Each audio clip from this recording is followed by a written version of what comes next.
Maraming salamat po sa pagtangkilik ng ating video. Hinihikayat ko po kayong mag-like and subscribe para ma-update kayo sa susunod na nakabanata. Tara at umpisahan na natin. Nung nakita nila Debra at ng iba pang Emmy disciples ang pag-clash ng North Moana Army at New World Army, kinilabutan sila. Ang dalawang army ay naglaban habang sila Debra at ang mga Emmy disciples ay walang oras para mag-react. Sila ay sobrang takot nung nakita nila na puro dugo sa paligid. Ano ang dapat nilang gawin? Nung mga sandaling yon, si Debra ay takot at desperado. Sila ay mga huli, paniguradong masasaktan sila kapag naglaban ang dalawang army. Mamamatay ba sila dito? Lahat kayo, takbo! May isa sa mga Emmy disciples ang sumigaw nito bago sila tumakbo sa kagubatan. Naisip nila na mas mabuti na makatakas sila kaysa dalhin sa New World Royal Palace para hatulan. Hindi nag-isip si Debra. Sinundan niya kaagad ang mga Emmy disciples at tumakbo papunta sa gubat. Alam niya kasi na kapag nanatili siya dito, mamamatay siya. Mas may chance pa siyang mabuhay kung tatakas siya kasama ng Emmy sect. Tumigil kayo! Tumigil kayo dyan! Nagulat si Ambrose nung na-realize niya ang gusto nila gawin. Sobrang nagalit siya, kaya umungol siya ng malakas. Kasabay nito, inutusan niya ang mga tao niya. Dalian niyo! Pigilan niyo sila! Huwag niyo sila hayaan na makatakas! Ang dami niyang binigay na effort para lang madala ang Emmy disciples at si Debra pabalik sa New World. Kung hahayaan niya sila makatakas, mauuwi sa wala ang lahat. At kung kakalat man ang insidente na ito, paniguradong sobrang mahihiya siya. Pero, marami sa mga sundalo ang nakikipaglaban sa North Moana Army. Hindi sila makaalis para pigilan sila Debra at ang mga Emmy disciples. Nakalayo kaagad sila Debra at ang mga Emmy disciples. Naglaho sila sa gubat. Dude, kunin mo ito. Nung distracted si Ambrose, may petire na figure ang biglang dumaan sa kanya. Sumigaw ito habang inaatake siya, nakakatakot ang kapangyarihan nito. Ito ay si Gonggong. Tama, pagkatapos ni Gonggong sumumpa ng loyalty niya kay Yang Jian, sumunod siya sa army para tulungan si Yang Jian na sakupin ang New World. Hindi nakilala ni Gonggong si Ambrose, pero nararamdaman niya ang extraordinary nitong aura. Nakasuot din ito ng gold na armor, kaya paniguradong unique din ang katayuan nito. Desperado si Gonggong na magpakitang gilas kay Yang Jian para makakuha siya ng credit. Hindi na siya masyadong nag-isip, inatake niya kaagad si Ambrose. Buzz! Binuhos ni Gonggong ang lahat ng lakas niya sa ataking yon. Nasira ang hangin sa pagitan ng 100 meters radius. Nung paatak na naman si Gonggong sa kanya, nagbago ang ekspresyon ni Ambrose, sobra siyang nagulat. Sobrang lakas niyang babae, sino siya? Katsa! Hindi na masyadong nag-isip si Ambrose masyado. Sa halip, hinawakan niya ng mahigpit ang Tyrant Hammer habang naglabas ito ng malakas na tunog. Naglabas din si Ambrose ng malakas na battling spirit nung biglang nagpakita ang Tyrant Hammer. Mistulang napuno ang hangin ng amoy ng dugo. HMM! Napakagatlabi si Gonggong habang nakatingin maigi sa Tyrant Hammer. Sobrang na-excite siya. Ang batang lalaking ito ay may ultimate grand weapon. Mukhang tama ang hula niya, hindi siya pangkaraniwang lalaki. Kung madadakip niya lang ito, hindi lang siya basta makakakuha ng credit, makakakuha din siya ng grand weapon. Ngumiti si Gonggong. Binilisan at ginaanan niya ang galaw niya habang nakikipaglaban kay Ambrose. Marami sa mga sundalo ng New World ang nag-aalala para kay Ambrose. Lalo na si Sloan, sobrang nag-aalala siya at hindi siya ganun kalayo mula kay Ambrose. Mukha itong kinakabahan. Kahit na may Tyrant Hammer pa si Ambrose, ang kalaban niya ay sobrang lakas. Kaya naman, baka hindi sila magkapantay ni Ambrose. Nung mga sandaling yon, gusto ni Sloan tumulong, pero naipit siya sa pagitan ng mga sundalo ng North Moana. Hindi man lang siya makapunta sa kanya. Sush! Si Yang Jian, na nakalutang sa ere, ay inoobserbahan ang laban. Napansin niya si Ambrose. Nakatingin lang siya kay Ambrose, at makikita na gulat at naguguluhan siya. Interesting! Ang kapangyarihan ng lalaking ito ay hindi ganun kalakas, pero maganda ang sandata nito. Pero walang ginawa si Yang Jian tungkol dito. Sa halip, nagpatuloy siya sa paglutang sa ere para obserbahan ang laban. Siya ang emperor ng North Moana, kaya bakit kailangan niya rin sumali sa laban? Kaya nanigunggong ang batang yun. Pero, masyadong na-underestimate niyang Jian ang kakayahan ni Ambrose. Nang biglang, lumipas na ang kalahating oras. Ang dami ng ginamit ni Gonggong na teknikes, pero hindi pa rin niya matalo si Ambrose. Mas malakas siya kaysa sa batang ito, pero meron itong Tyrant Hammer. Siya ay naging kapantay ni Gonggong dahil meron siyang sandata na ganito. Gonggong? Sa wakas, hindi na kaya niyang Jian na manood lang kaya sinabi niya, umatras ka muna. Yes, Your Majesty. Mukhang guilty si Gonggong habang sinasagot siya at pumunta sa gilid. Hindi nagsabi ng kahit na ano si Yang Jian, kaagad siya lumipad papunta kay Ambrose. Si Yang Jian ay kaagad nasa harap ni Ambrose. Tiningnan niya maigi si Ambrose. Bihira lang ako makakita ng taong tumatagal sa pakikipaglaban kay Gonggong. Pero paniguradong matatalo ang New World sa laban na ito, kaya sumuko ka na. Hindi malakas ang boses niya, pero dumagundong ito sa buong battlefield at puno ito ng authority. Buzz!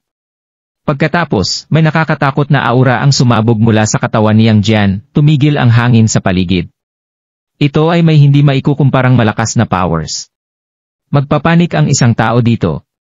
Kaagad namang itinaas ni Yang Jian ang kanyang kamay at nagwave, isang malakas na tunog ang dumagundong mula sa 3-point double-edged saber niya.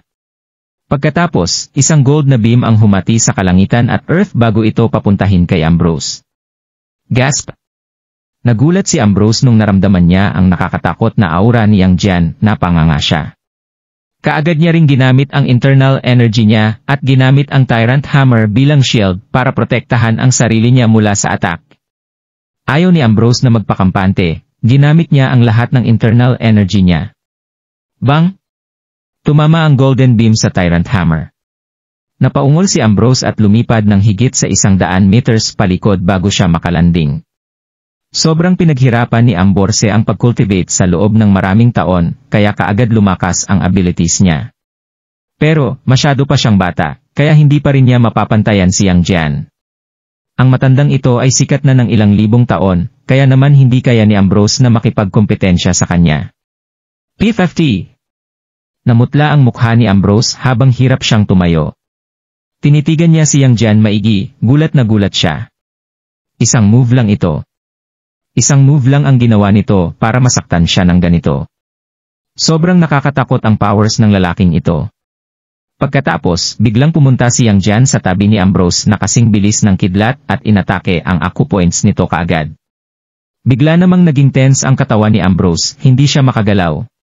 Your Highness! Kaagad nag-iba ang ekspresyon ni Sloan habang sumisigaw. Katapusan na nila kapag nadakip ang prince nila ng buhay. Natalo ang New World sa laban na ito. Kasabay nito, kinilabutan si Era at sumigaw, brother. Lalapit na sana si Era, pero ang daming kalaban na sundalo. Nakailang hakbang lang siya bago nila siya maharangan. HMM? Nagulat si Yang Jian. Pagkatapos, tumingin siya kay Ambrose at ngumiti. Naisip niya na ang batang ito ay isang outstanding na general. Hindi niya inakala na siya pala ang Honorable Prince, sobrang nakakatawang sorpresa ito. Nung nahuli si Ambrose, nawalan ng leader ang New World, kalaunan, lahat sila ay natalo. Gonggong? Nung nakontrol na niya ang sitwasyon, sobrang ganda ng mood ni Yang Jian. Inutusan niya si Gonggong. Sumulat ka ng letter para sa New World Emperor. Sabihin mo sa kanya na ang prince ng New World ay nasa sa atin. Kung ayaw niyang mamatay ang anak niya, kailangan niya sumuko at magbow sa harap ko. Kapag tapos ka na, ipadala mo ito sa New World Palace. Ngumiti si Yang Jian pagkasabi niya nito, sobrang dami niyang confidence. Success ang unang laban niya para masakop ang New World, nadakip rin niya ang New World Prince. Di rin magtatagal, mapapasa kanya din ang buong New World. Opo, Your Majesty. Kaagad na sagot ni Gonggong at nagsimula kaagad magsulat ng letter. FCK. Nanginig si Ambrose nung nakita niya yon. Sobrang nagsisisi at nag-aalala siya.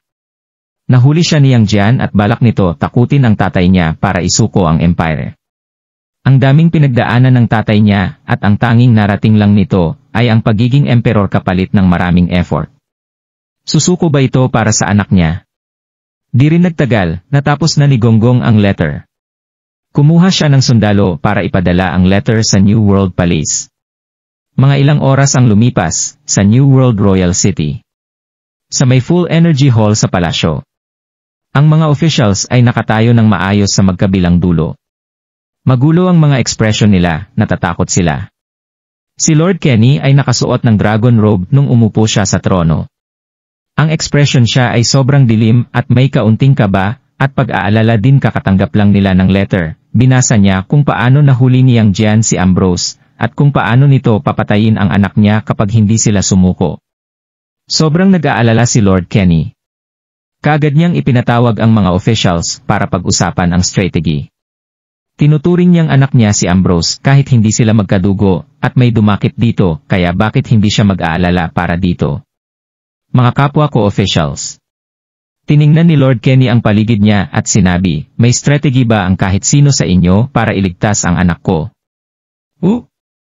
Nagtinginan ang mga officials.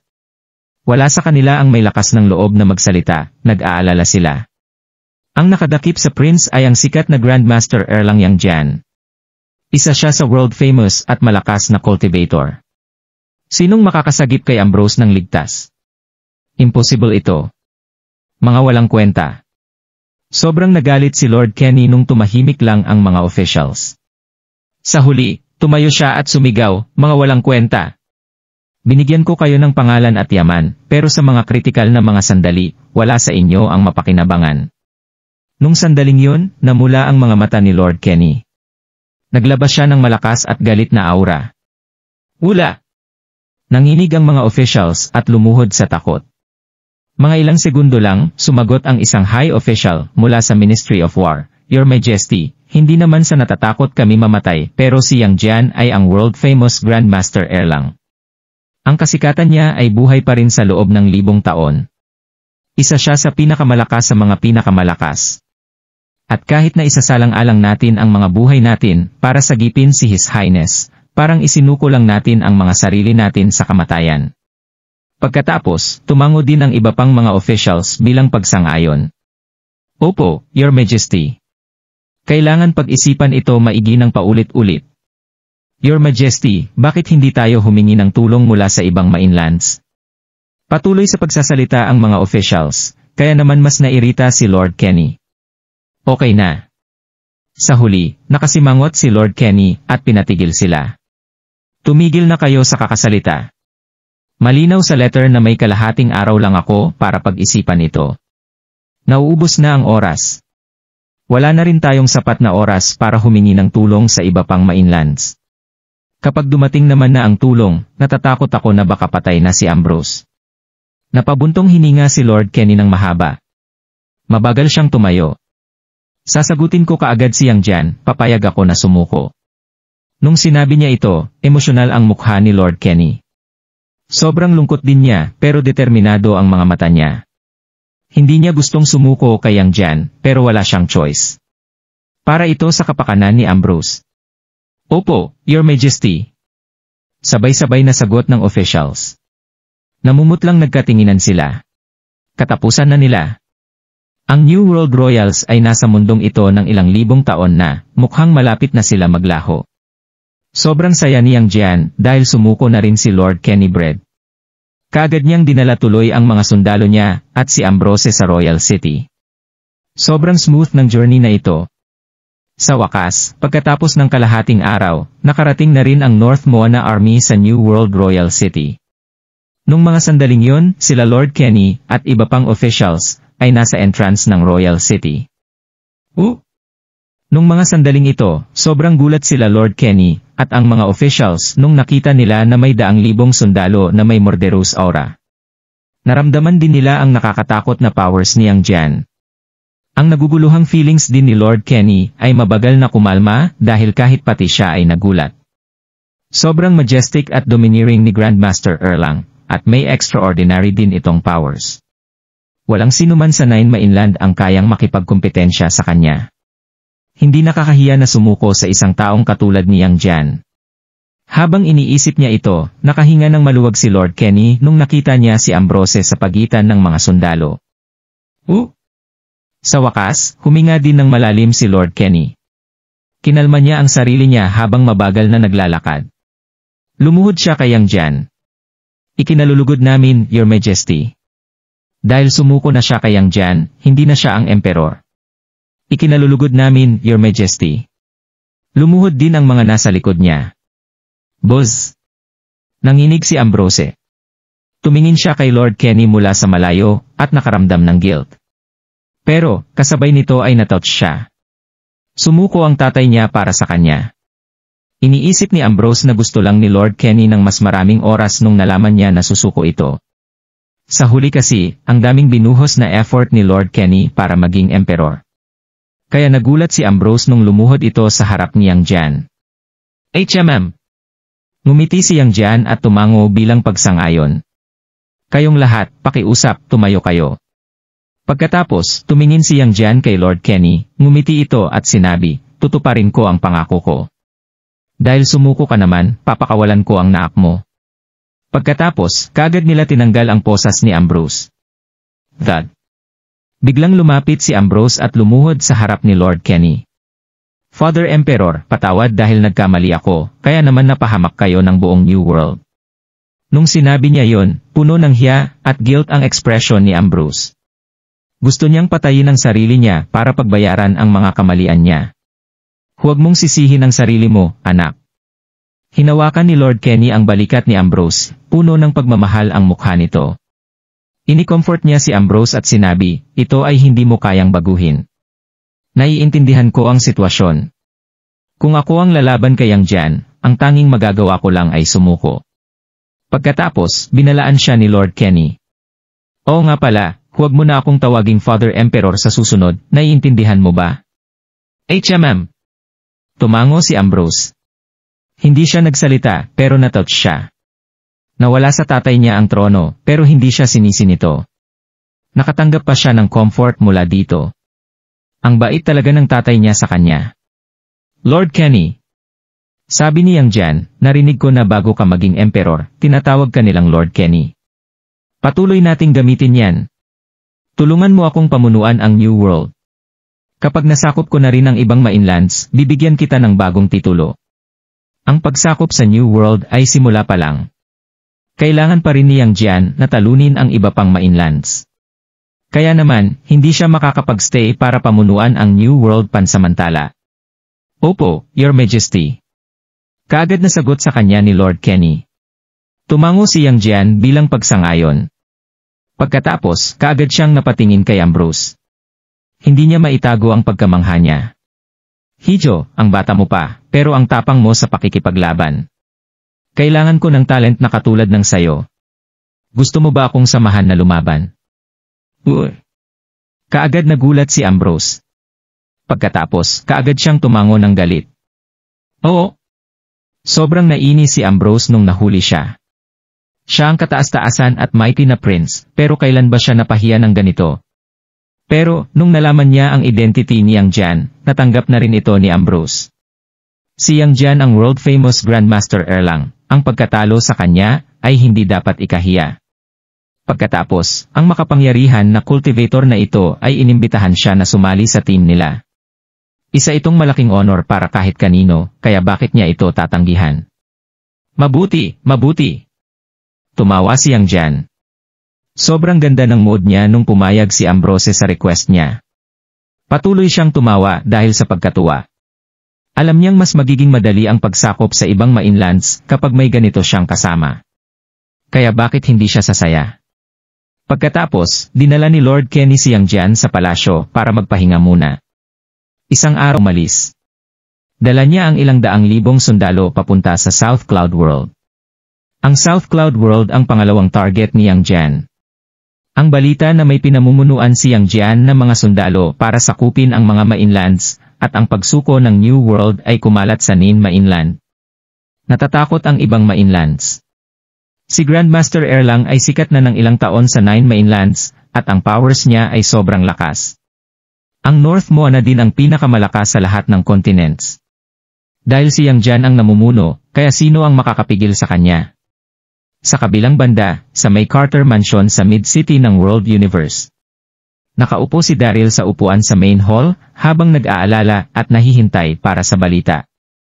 Nasagap na rin niya na may pinamumunuan si Yang Jian na army para sakupin ang iba pang mainlands. Pero, hindi siya nag-aalala tungkol dito, sa halip, si Debra ang iniisip niya. Hinuli ni Ambrose si Debra sa Mount Emmy. At nung mga sandaling yon, sobrang sugatan ni Daryl, kaya naman halos hindi niya ito mapigilan.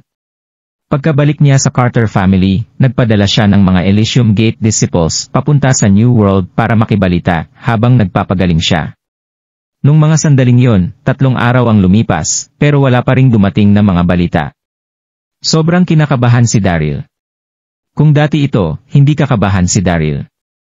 Pero, nawalan ng alaala si Debra. Nakalimutan nito siya, kaya naman ayaw ni Daryl na magsayang pa ng kahit anong oras. Kapag mas maraming oras pa ang nasayang, mas unpredictable ang mga mangyayari. Master. Kaagad tumakbo ang Elysium Gate disciple papasok ng kwarto. Pawis na pawis ito. Master, may balita ka o tungkol kay Mistress Debra? Dali, sabihin mo sa akin. Biglang nabuhayan si Daryl, sobrang excited niya. Huminga ng malalim ang disciple at sinabi, naghanap kami sa New World sa loob ng 2 araw. May nakita kaming shepherd, at ang sabi niya, nakita niya ang North Moana at ang New World na naglalaban. Nakita rin niya na maraming magagandang babae ang tumakbo mula sa laban na yon. Kaya naman nagtanong pa kami at nalaman na sila Debra, at mga Emmy-sect disciples pala ito. Nasaan sila ngayon? Kaagad na tanong ni Daryl. May guilty na expression ang disciple. Pagkatapos, yumuko ito at sinabi, pagkatapos makatakas nila Debra, at Emmy disciples, naghiwalay ang 2 parties. Pagkatapos, si Debra ay pumunta sa South Cloud World. Pero hinahanap pa namin kung nasaan siya mismo sa South Cloud World. Ano? Nagulat si Daryl, sobrang nag-aalala siya. Pumunta si Debra sa South Cloud World. Hindi ba't sasakupin niyang Jian ang South Cloud World? Hindi. Kailangan ko pumunta doon.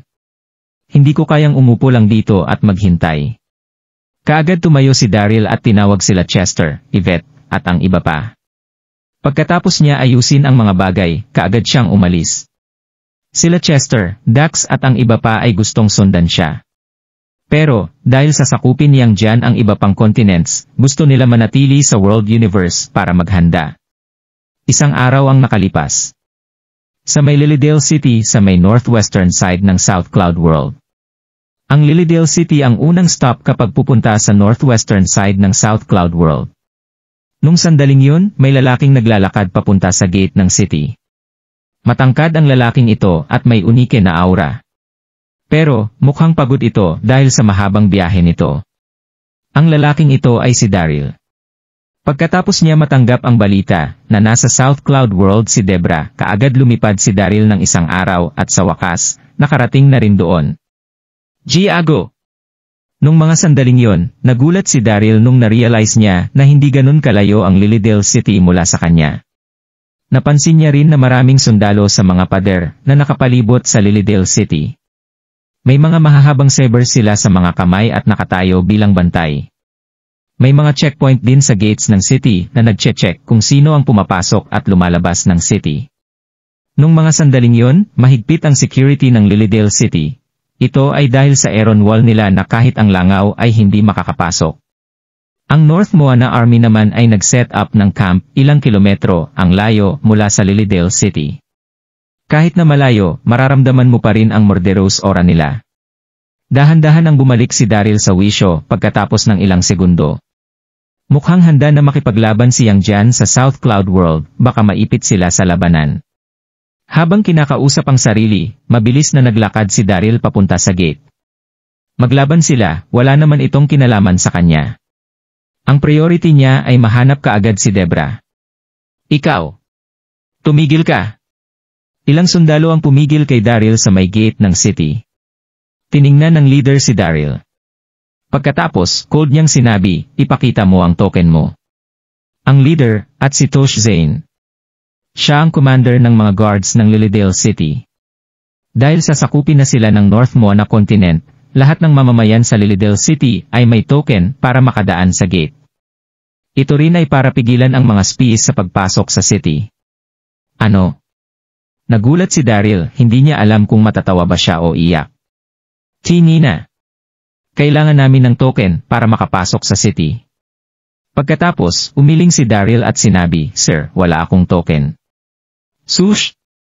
Nag-iba ang ekspresyon ni Tosh, naalarma rin ang iba pang mga sundalo. Kaagad nilang pinalibutan si Daryl.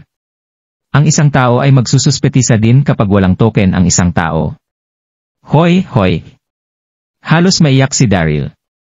Kaagad niyang iniwave ang kanyang mga kamay at nagpaliwanag, huwag kayong magpanik. Ako ay galing sa World Universe. Ang pangalan ko ay Daryl Darby, ang prince consort ng Princess Long nito. May emergency ako na kailangan asikasuhin sa South Cloud, kaya hayaan niyo akong makapasok. Naging relaxed si Daryl pagkatapos niya sabihin ito. Siya ang prince consort, totoo ito. Ang South Cloud Empress ay ipinakasal siya kay Princess Long. Walang galang. Sumigaw at tumitig ng masama si Tosh kay Daryl. Ang kapal naman ng mukha mo. Isang bagay ang pagsubok na makapasok sa city, pero ang lakas naman ng loob mo na hindi respetuhin ang princess. Inuutos ko. Dakpin niyo siya at ipadala sa camp sa city. Hayaan niyo na ang Empress ang humusga sa krimen niya.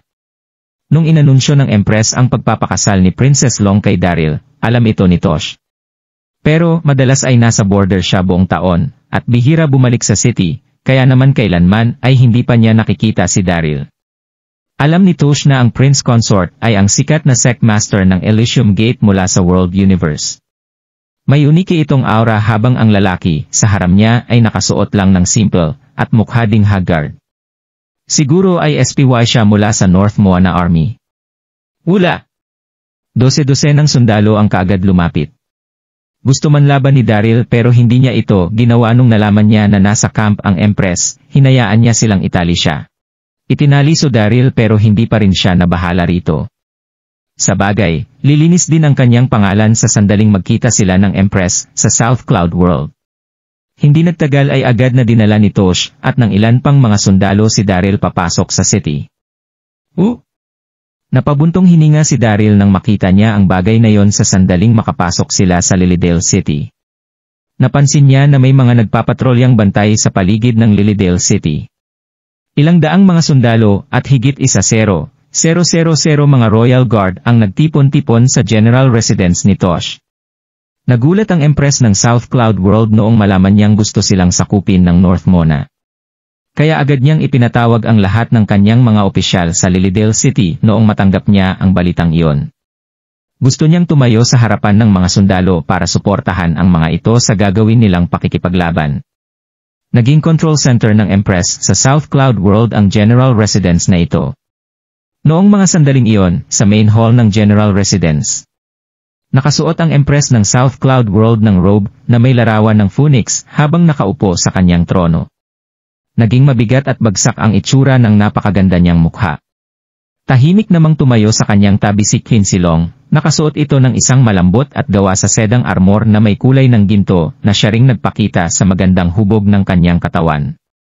Pero nagpakita pa rin ito ng isang blangkong itsura sa kanyang mukha. Malinis naman gumawa ng hilera sa magkabilang gilid ang mga opisyal na nagmukhang naguguluhan sa mga nangyayari. Tahimik lang na tumayo ang mga ito sa kanilang mga pwesto. Tama nga ang hinala ni Daryl. Isang araw na ang nakalilipas mula noong makipaglaban ang mga sundalo ng South Cloud Army sa mga sundalo ng North Moana Army. Natalo ang mga ito ng husto bago umatras sa city na yon. Dito na nabahala ng husto ang Empress ng South Cloud World. Tinipon niya sa mga sandaling ito ang kanyang mga opisyal para pag-usapan ang estratehiya na kanilang gagamitin sa kanilang mga kalaban. Pero kalahating araw na nila itong pinag-uusapan nang walang nabubuo na kahit ano.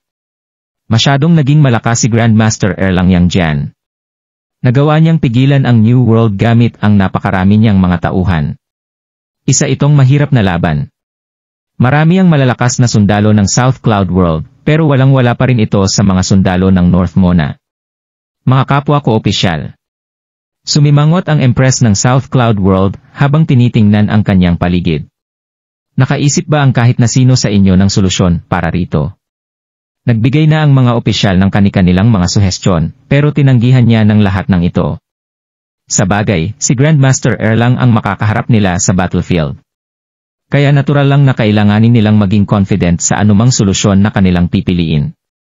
Dahil kung hindi ay agad sila nitong matatalo, dito na malalagay sa panganib ang buong South Cloud World. Dito na tumingin ang mga opisyal sa isa't isa, pero wala nang kahit na sino ang nakaisip ng kahit na anong solusyon. Kamahalan. Pumasok si Tosh mula sa labas ng main hall, at buong galang na sinabing, naririto na po ang iyong tagapaglingkod na si Tosh, kamahalan. Dito na sumimangot ang Empress.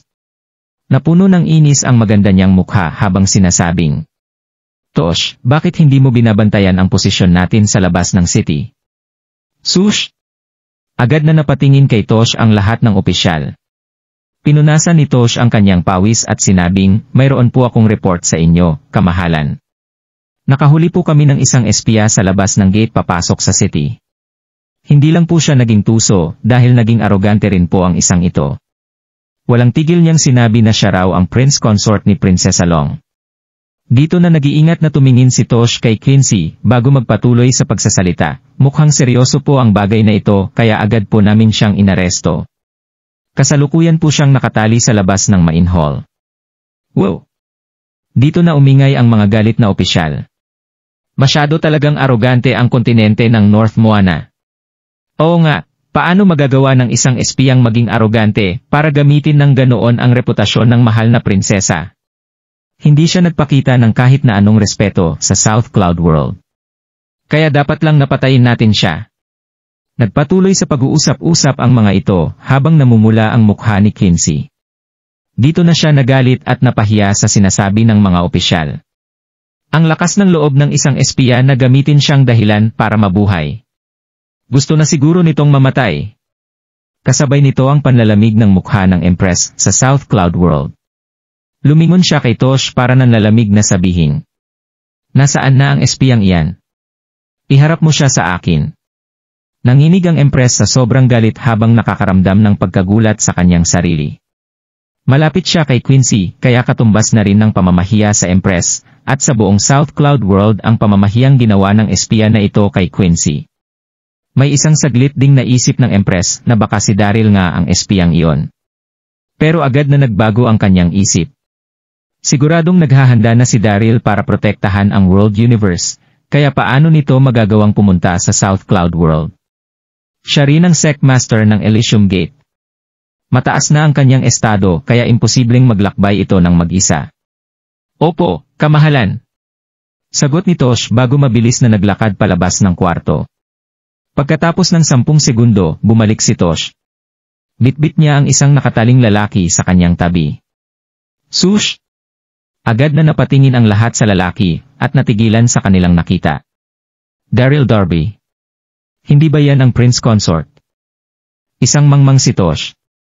Napamangmang ba siya ng ilang taong pagbabantay sa border ng South Cloud Continent?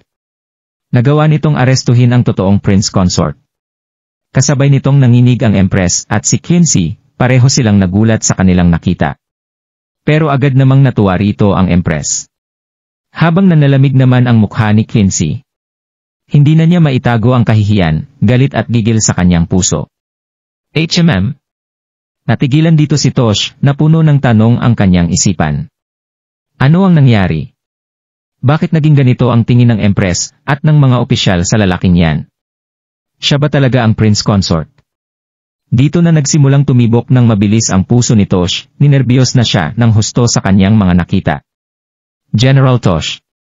Dito na tumawa ang ilang mga opisyal habang sinasabi na, ano bang mayroon ayo? Paano mo nagawang arestuhin ang Prince Consort at pagbintangan na isang espiya? Kakaibang tumingin ang karamihan sa mga opisyal kay Tosh. Ano?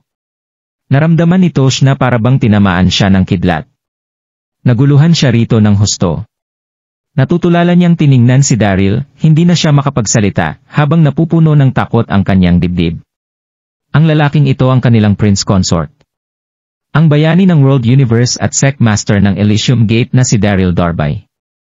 Tosh. Nakabalik na sa realidad ang Empress. Tahimik niyang tiningnan si Tosh at sinabing, ano ang nangyayari? Si Daryl Darby ang lalaking ito. Itinalaga ko siyang prince consort ni Prinsesa Long. Kaya paano mo siya napagbintangan na isang espiya? Hindi naging malakas pero naging authoritative ang naging tono sa pagsasalita ng Empress. Sush! Malakas na nagpawis dito si Tosh. Agad siyang lumuhod at sinabing, isa lang itong pagkakamali, kamahalan, masyado po akong nagpadalos-dalos kaya ko po nagawang magkamali ng ganito. Dito na lumingon si Tosh kay Daryl. Nagmukha itong guilty habang sinasabi na, mukhang nabulag po ako, Prince Consort. Patawarin niyo po ako dahil sa pambabastos na ipinakita ko po sa inyo, huwag niyo po akong masamain, patawarin niyo po ako. Isang general si Tosh kaya nagkaroon ito ng mataas na estado sa South Cloud Continent. Hindi siya magpapakumbaba para humingi ng tawad kung ibang tao lang ang nasa kanyang harapan. Pero naiba rito si Daryl. Siya ang Prince Consort, isang titulo na itinalaga ng Empress na nagbigay sa kanya ng karapatan na makuha ang kamay ni Prinsesa Long. Isang tao lang sa kahariang ito ang kanyang sinusunod. Kaya paano siyang hindi hihingi ng tawad dito? Dito na lumakas ng mabilis si Tosh para tanggalin ang tali ni Daryl. Hindi mo kailangang magpakaseryoso, General Tosh. Inunat ni Daryl ang kanyang mga wrist. Ngumiti siya at sinabing, hindi ko masisisi ang mga taong ignorante sa bagay na kanilang ginawa. Maraming salamat po sa ipinakita niyong kabaitan. Pinunasan ni Tosh ang kanyang noo, nagpasalamat siya ng husto sa naging sagot ni Daryl. Tosh. Dahan-dahang naglakad palapit si Quincy. Sumimangot siya at sinabing, hindi mo na kailangan pang humingi ng tawad sa kanya. Kasalukuyang mainit ang tensyon natin sa mga sundalo ng North Moana, trabaho mo na magpakasiguro sa sinumang papasok sa city. Kaya kahit na nagawa mong humuli ng maling tao, ginagawa mo lang ang trabaho mo. Kaya nasaan doon ang pagkakamali na sinasabi mo? Ngumiti at tumango rito si Tosh, pero agad niya itong inisip. Ano ang nangyayari sa mga ito? Mukhang hindi magkasundo sina Princess Long at ang kanyang Prince Consort. Nagkamali siya noong arestuhin niya ang Prince Consort pero hindi rito nagalit si Princess Long, nagawa pa nga siya nitong depensahan. Ngumiti naman si Daryl na nagsabing, ilang araw na rin tayong hindi nagkita, mahal na prinsesa, kumusta ka na? Ilang araw na ang nakalilipas mula noong pangunahan ni Quincy ang grupo ng mga envoy papunta sa Westrington para pumirma ng isang alyansa. Sinadya siyang tuksuhin doon ni Daryl para pilitin siyang tawagin itong hobby. Natuwa ng husto si Daryl nang maisip niya iyon. Manahimik ka! Namula ang mukha ni Quincy habang sumisigaw ng, huwag na huwag kang lalapit sa akin, Daryl. Hindi na ikaw ang aking Prince Consort mula sa araw na ito. Hindi na maitago pa ni Quincy ang pangigigil sa maganda niyang mukha nang sabihin niya iyon, napahiya at nagalit siya ng husto kay Daryl. Ginamit ni Daryl ang kanyang posisyon bilang emperor ng Westrington para tawagin siya ni Quincy bilang hobby, masyado itong walang awa. Nakaramdam ng matinding awkwardness dito si Daryl. Mapait itong ngumiti at hindi na nagsabi ng kahit na ano. Wow! Dito na umingay ang mga opisyal sa kanilang paligid. Ano ang nangyari? Ayaw na bang ituloy ni Princess Long ang kanyang kasal kay Daryl Darby? Quincy! Agad na napasimangot ang Empress ng South Cloud World nang marinig niya ang kagustuhan ng kanyang kapatid na hindi ipagpatuloy ang napipintong kasal nila ni Daryl. Dito na niya dahan-dahang sinabi kay Quincy na, hindi mo dapat ito ginagawang biro. Inanunsyo na niya ang kasalan sa pagitan ni Daryl at Quincy, kaya alam na ito ng siyam na mga kontinente.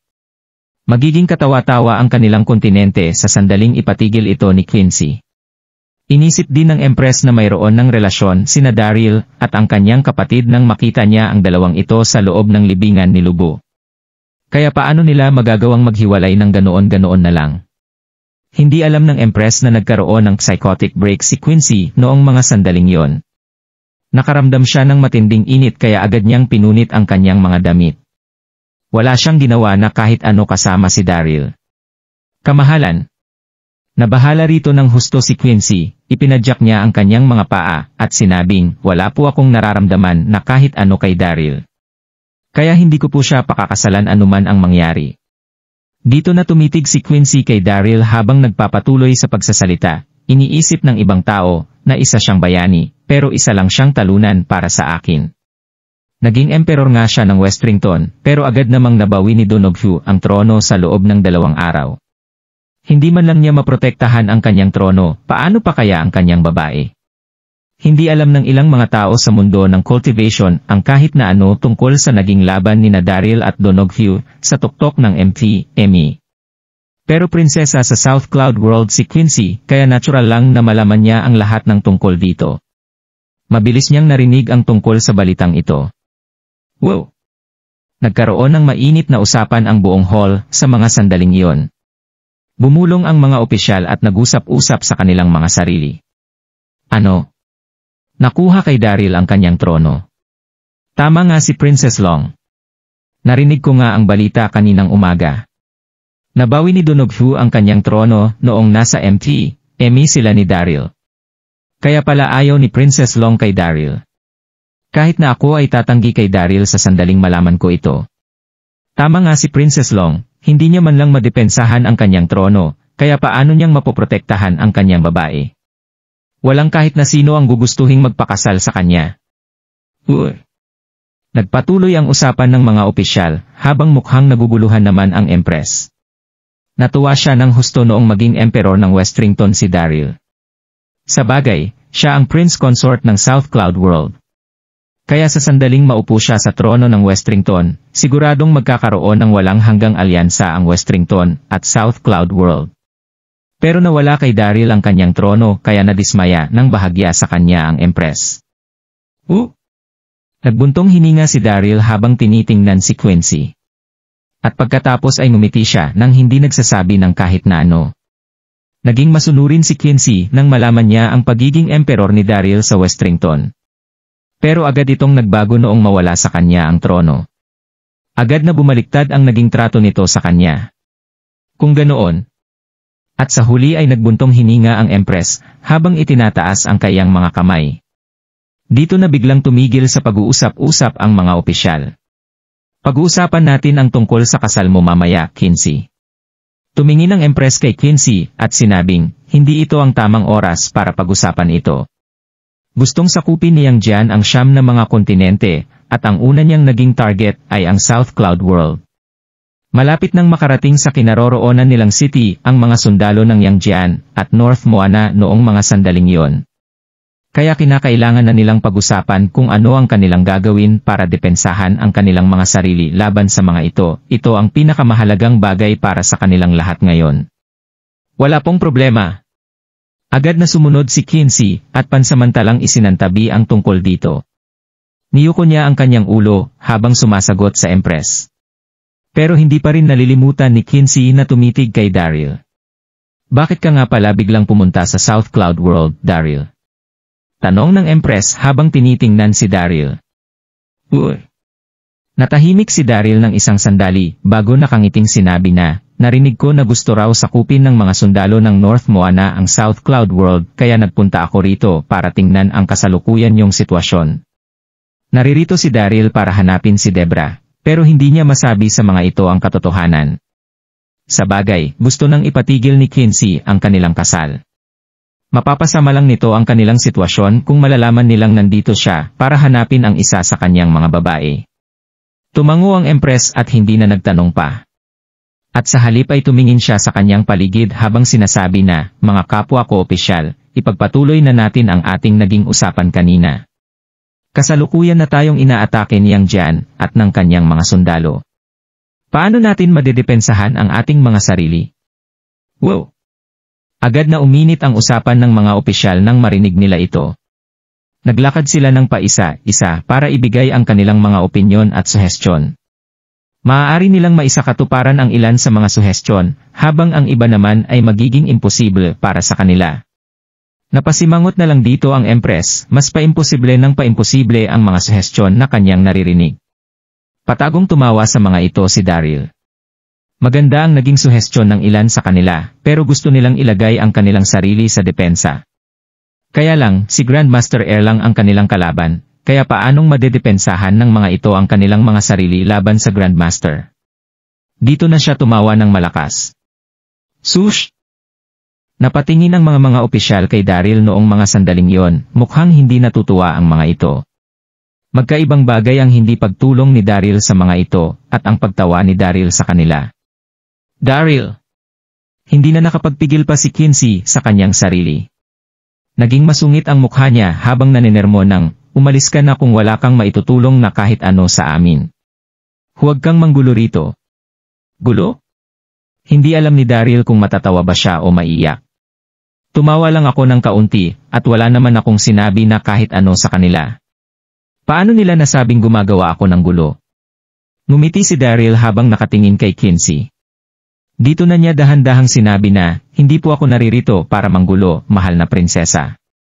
Nakuha lang ng mga suhestyong ito ang interes ko, kaya hindi ko maiwasang tumawa sa mga ito. Ano? Napahiya at nagalit dito ang mga opisyal, tumitig silang lahat kay Daryl. Ang lakas ng loob ni Daryl na pagtawanan ang kanilang mga suhestyon. Nabawi sa kanya ni Donogfu ang trono, pero ang lakas ng loob niyang pagtawanan ang ideya ng ibang tao. Dito na sinabi ng isang opisyal na, Daryl, mayroon ka bang paraan para mapigilan ang napipintong pag-atake sa atin ni Yang Jian? Siyempre naman. Nakangiting tango ni Daryl. Naging mapagbiro ang pakikitungo ni Daryl habang ipinapakita ng kanyang mukha ang confidence ni Daryl. Natahimik ang buong hall nang marinig nila ang mabilis na pagsagot ni Daryl. Tumingin ang mga opisyal sa isa't isa, natigilan silang lahat sa naging sagot ni Daryl. Pero pagkatapos ng ilang segundo ng katahimikan, agad na sumabog sa katatawa ang mga opisyal sa paligid. Anong kalokohan ang pinagsasabi ng isang ito? Iniisip niya bang madedepensahan natin ang ating mga sarili sa mga sundalo ng North Moana? Oo nga, gamit ang kanyang lakas, siguradong hindi nito kakayanin ang kahit isang pag-atake na gagawin ni Yang Jian sa kanya. Napakayabang ng isang ito. Haha! Hindi man lang niya nadepensahan ang kanyang trono, pero nagawa niyang maisip na kaya niyang depensahan ang city na ito sa mga sundalo ng North Moana. Siguradong nananaginip lang ang isang ito. Haha! Hindi nagawang lokohin ng mga opisyal si Daryl kanina dahil sa pagiging prince consort nito. Pero agad siyang binastos ng mga ito noong sinabi ni Quincy na ayaw niyang pakasalan si Daryl at noong magsimula ng maliitin ni Daryl ang mga tao sa kanyang paligid. Walang tigil nilang niloko si Daryl. Nagalit dito ng husto si Quincy na mula ang maganda niyang mukha ng husto. Dito na niya sinermonan si Daryl. Tama na, Daryl. Pwede bang manahimik ka na? Huwag mo nang ipahiya ang iyong sarili. Pero hindi pa rin sineryoso ni Quincy ang mga sinabi ni Daryl. Kalahating araw na nila itong pinag-uusapan, pero hindi pa sila nakakahanap ng solusyon. Dito na sinabi ni Daryl na kaya niyang depensahan ang mga ito mula sa mga sundalo ng North Moana. Isa itong malaking biro. Ngumiti naman si Daryl habang hindi pinapansin si Quincy. Daryl! Tumingin ang Empress kay Daryl at sinabing, mayroon kang solusyon para madepensahan natin ang ating mga sarili mula sa mga paparating na sundalo ng North Moana. Naging kalmado ang mukha ng Empress habang ang kanyang mga mata ay napuno ng pag-asa. Noong sakupon ng New World ang World Universe, pinangunahan ni Daryl ang mga disipulo ng Elysium Gate, kasama ang iba pang mga sekta ng World Universe, para talunin ang kanilang mga kalaban. Masasabi ng kahit na sinong talentado si Daryl pagdating sa digmaan. Mukhang mayroon nga siyang solusyon. Ngumiti at tumango rito si Daryl. Opo, kung magtitiwala po kayo sa akin, kamahalan, bigyan niyo po ako ng karapatang pamunuan ang ating army. Gusto lang ni Daryl na mahanap si Debra sa lalong madaling panahon. Hindi niya talaga gustong tulungan ang South Cloud World na depensahan ang kanilang mga sarili mula kay Yang Jian. Pero nang makita niya ang sitwasyon ng South Cloud World, agad niyang na-realize na may mangyayari na isang malaking laban sa lugar na ito anumang oras. Dito na magkakagulo ang lahat na magpapahirap sa paghahanap na kanyang ginagawa kay Debra. Dito na napagdesisyonan ni Daryl na tulungan ang South Cloud World laban kay Yang Jian. Mas magiging madali para sa kanyang mahanap si Debra sa sandaling matapos ang laban sa pagitan ng dalawang ito. Sush! Bago pa man sumagot ang Empress kay Daryl, agad na sinabi ni Quincy na, hindi ako naniniwala sa mga sinasabi ni Daryl, kamahalan. Gusto lang niyang makakuha ng atensyon. Napaka-imposible para sa kanyang tulungan tayo na madepensahan ang ating mga sarili sa paparating na hukbo ng North Moana. Dito na tumango ang mga sumasangayong opisyal. Hindi naman nagsabi ng kahit na ano ang Empress, tahimik lang itong nag-isip sa kanyang trono. Oo, Agad naguguho ang South Cloud World sa sandaling ibigay niya ang hinihingi ni Daryl at mabigo ito sa bagay na dapat niyang gawin. Nagalit ng husto si Daryl nang ma-realize niyang hindi siya pinagkakatiwalaan ni Quincy. Halos matawa siya ng malakas, habang sinasabi na, "Mahal na prinsesa, sigurado po ba kayong hindi ako mananalo kay Yang Jian?" Gusto niyang tumawa. Isa ba itong biro? Nangangahulugan ba ito na hindi niya magagawang depensahan ang South Cloud World mula kay Yang Jian? Tumawa rito ng malakas ang lahat. Kasabay nito ang pagtawa ng galit na si Quincy. At pagkatapos ay agad na naging seryoso ang kanyang itsura habang sinasabi na, "Nasa bingit na ng pagbagsak ang South Cloud World, Daryl. Wala kaming oras na makipaglaro sa'yo." Dito na kumindat ng mabagsik si Daryl. "Bakit hindi na lang po tayo magpustahan, mahal na prinsesa?" "Isang pustahan?" Sumimangot si Quincy at direktang nagtanong ng, "Ano ang pagpupustahan natin?" "Magpustahan tayo kung magagawa akong depensahan ang South Cloud World mula sa hukbo ng North Mona." Confident ng ngiti ni Daryl. Palagi na lang siyang minamaliit ni Quincy. Kaya ipapakita niya na lang dito ang tunay niyang lakas. Tuluyan nang na-master ni Daryl ang Baiki formations. Kaya hindi na magiging problema para kay Daryl ang paggamit ng mga formation sa sandaling harapin niya ang hukbo ng Yang Jian. Kahit na maging masama pa ang sitwasyon para sa kanila, magagawa pa rin siyang tulungan ng nasa loob ng pagodang si Pang Tong. Kaya wala na siyang dapat na alalahanin dito. Magaling?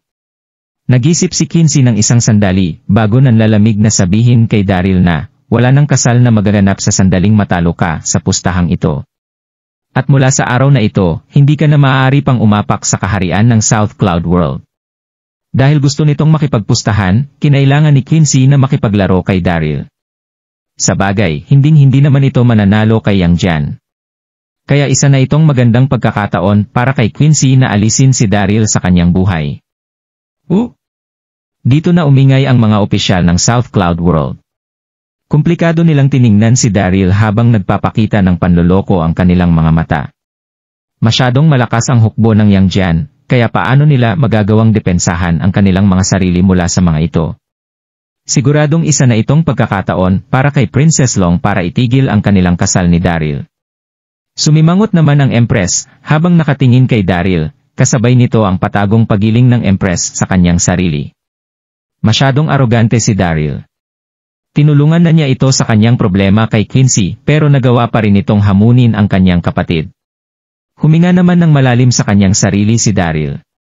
Hindi ito tungkol sa kanilang relasyon ni Quincy kundi dahil sa pagbabawal ni Quincy sa kanyang pagtungtong sa South Cloud World. Dahil ayaw mo na talaga akong makita rito, gagawin ko ang lahat para hindi mapagbigyan ang gusto mo. Tumingin si Daryl kay Quincy bago ngumiti at sabihin, "Sige, pero sa sandaling matalo kita, kakailanganin mong aminin na ako ang iyong asawa. Buong puso mo rin akong pagsisilbihan sa hinaharap sa sandaling manalo ako sa ating pustahan. Hindi mo ito maaaring baliwalain." Wow! Napapigil hininga rito ang mga opisyal. Alam ni Daryl sa kanyang sarili ang pagkamuhi sa kanya ni Princess Long, pero nagawa pa rin niya itong i-demand kay Quincy. Masyado itong arogante. Sush! Agad na namula ang magandang mukha ni Quincy nang marinig niya ito. Tumitig siya kay Daryl habang nakakaramdam ng pagkapahiya at galit sa kanyang dibdib. Siya ang tinitingala at walang kapantay na si Princess Long, at isa siya sa pinakanirespetong tao sa buong South Cloud World. Ang lakas ng loob ni Daryl na sabihan ito na pagsilbihan siya ng walang pag-aalinlangan. Hindi man lang nagpanik si Daryl nang maramdaman niya ang galit ni Quincy. At sa halip ay ngumiti ito habang tumitingin kay Quincy at sinasabing, "Kung ganoon, gusto mo pa bang ituloy ang pustahan nating ito, Princess Long?" "Siyempre." Singhal ni Quincy habang nanlalamig na nagtatanong ng, bakit naman hindi? Sigurado si Quincy sa kanyang sarili na hindi siya matatalo ni Daryl. Masyadong malakas ang hukbo ng North Moana, paano magagawang depensahan ni Daryl ang South Cloud World laban sa mga ito? "Kamahalan." Isang nagpapanik na sundalo ang nagmamadaling pumasok sa hall, namumutla ang mukha nito habang sinasabi na, "May hindi po magandang nangyari, kamahalan. Inaatake tayong muli ng mga sundalo ng North Moana." Malakas na namawis ang sundalo at halos mahimatay sa kanyang kinatatayuan. "Ano? Dito na nagbago ang itsura ng lahat. Dalian ninyo." Ipadala ninyo ang aking mga utos. Nanginig ang buong katawan ng tumatayong Empress. Tipunin niyo ang mga sundalo at humanda sa pagharap sa ating mga kalaban. Dito na nagmamadaling naglakas ang Empress palabas ng hall. Agad na sumunod sa Empress sina Daryl, Quincy at ang mga opisyal ng South Cloud World. Hiss! Huminga silang lahat ng malalim noong makarating sila sa gate papasok ng city. Dito na nila nakita ang mga nangyayari sa labas. Nagulat dito si Daryl, naramdaman niya na parabang nabablangko ang kanyang isipan.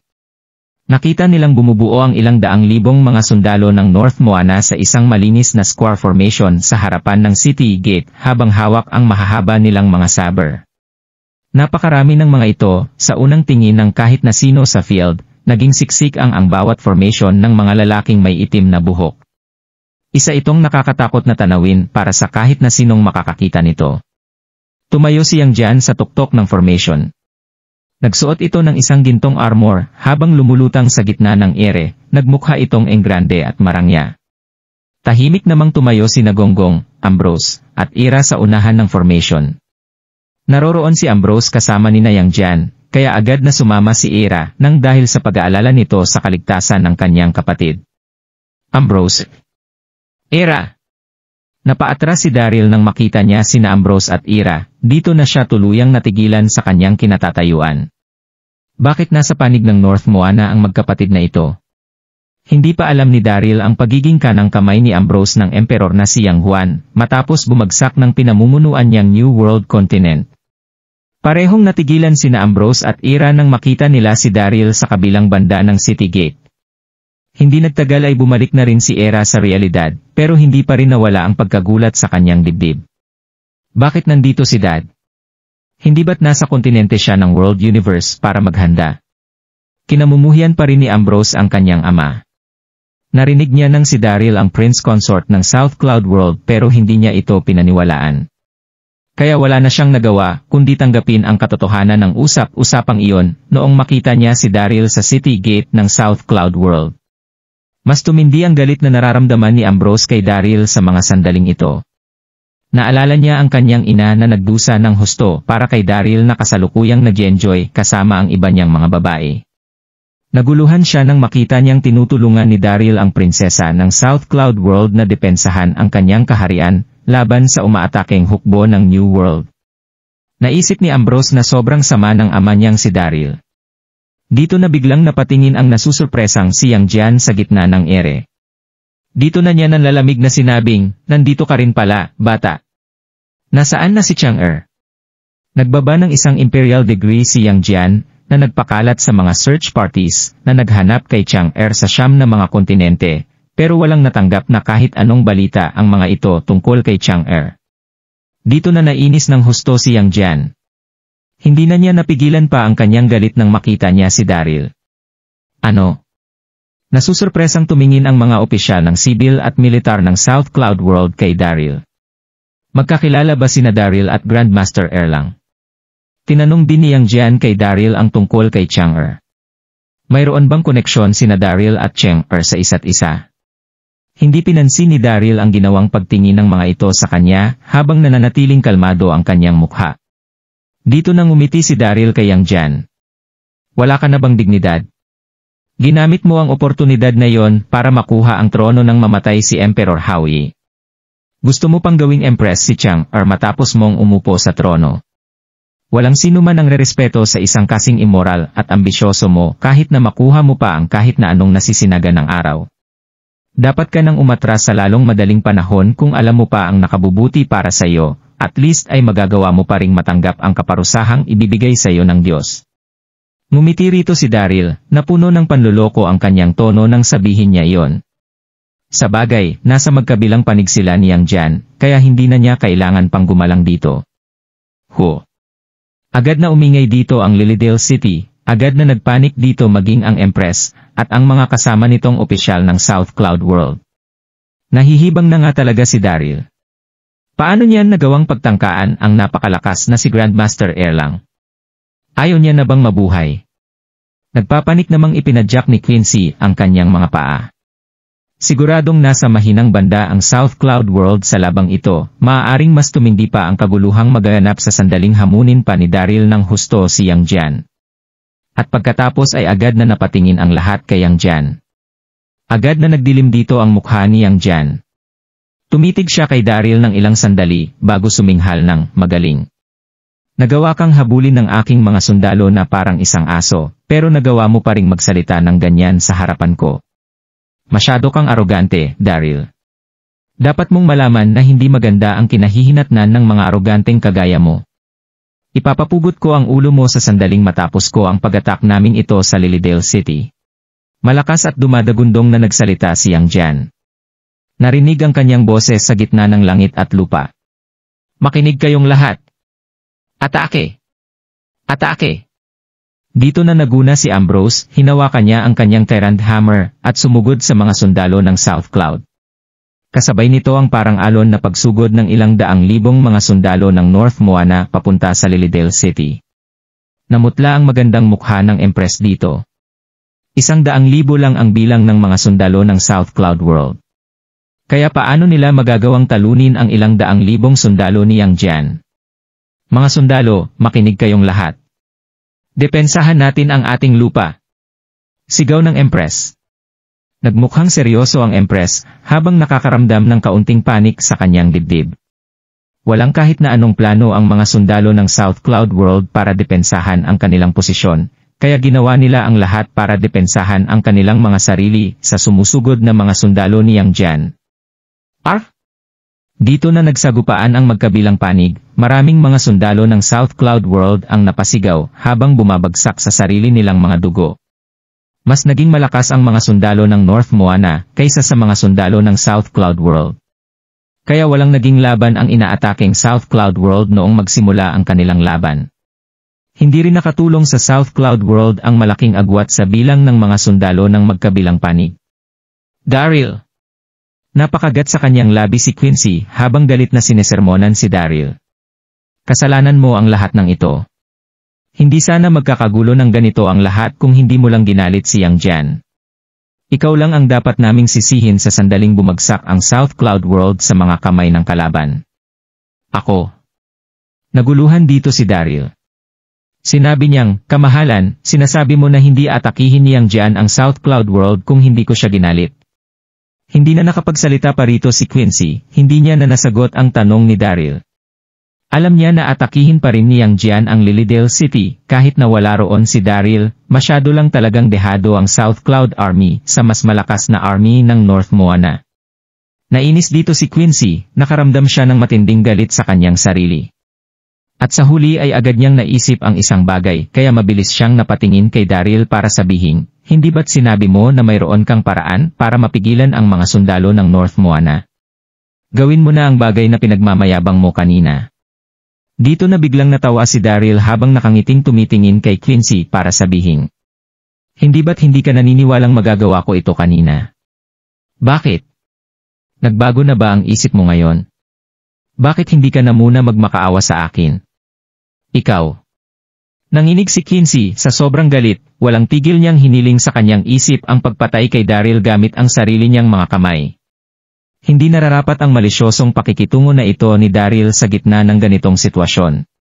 Alam na rin ni Daryl sa kanyang sarili na dapat na niyang itigil ang ginagawa niyang pakikipaglokohan kay Quincy. Dito na naglakad si Daryl papunta sa Empress at seryosong sinabi na, nasa gitna na tayo ng kritikal na bahagi ng laban. Pakiusap, ibigay niyo na po sa amin ang Commander's Badge, at hayaan akong pamunuan ang inyong mga sundalo. Mayroon pa tayong pag-asa na baliktarin ang sitwasyon kung magagawa kong pamunuan ang inyong army sa lalong madaling panahon. Itinuturing na Supreme Token ang Commander's Badge ng South Cloud Army, ang sinumang may hawak nito ay magkakaroon ng kakayahang pamunuan ang army. Si Quincy ang palaging may hawak ng Commander's Badge, pero agad itong binawi ng Empress noong atakihin ng North Moana ang South Cloud World. Pansamantalang binawi ng Empress ang Commander's Badge dahil gusto nitong kontrolin ng personal ang army. Ano? Dito na nagbago ang mukha ni Quincy. Agad niyang pinutol sa pagsasalita si Daryl, hindi mo pwedeng ibigay sa kanya ang Commander's Badge, kamahalan. Palagi niyang iniisip na mayabang si Daryl. Siguradong mas magiging miserable ang sitwasyong ng South Cloud World sa sandaling kontrolin ni Daryl ang army. Sumimangot dito ang Empress, pero hindi pa rin niya sinagot ang mga ito. Nagdadalawang isip siya ng husto sa pagbibigay ng badge, sa kahit na sino sa dalawang ito. Kamahalan, darating at mawawala sa isang iglap ang oportunidad natin na manalo sa labang ito. Maniwala po kayo sa akin, gagawa po ako ng paraan para manalo sa mga sundalo ni Yang Jian. Nagpatuloy si Daryl na kumbinsihin ang Empress. Tumango naman dito ang hindi na nagdadalawang isip na Empress, habang sinasabi, kung ganoon Daryl. Huwag mo akong bigin. Hindi na nagalala ang Empress noong ibigay niya kay Daryl ang Commander's Badge. Pero wala na silang magagawa pa. Nagmumukha ng isang one-sided war ang labang ito, kaya wala nang kahit na anong laban ang mga sundalo ng South Cloud World sa umaataking mga sundalo ng North Moana. Gagawin nila ang lahat para baliktarin ito. Nagdesisyon ang Empress na pagkatiwalaan si Daryl ng isa pang beses, nagbaka sakali siya na mayroon pa itong natitirang paraan para magtagumpay ang malapit ng matalo na South Cloud World. Hush! Kinuha ni Daryl ang Commander's Badge bago ito lagyan ng kanyang internal energy at lumipad sa gitna ng ere. Ito. Nababahala namang ipinadyak ni Quincy ang kanyang mga paa. Paano nagawang paniwalaan ng Empress ang pabayang ito?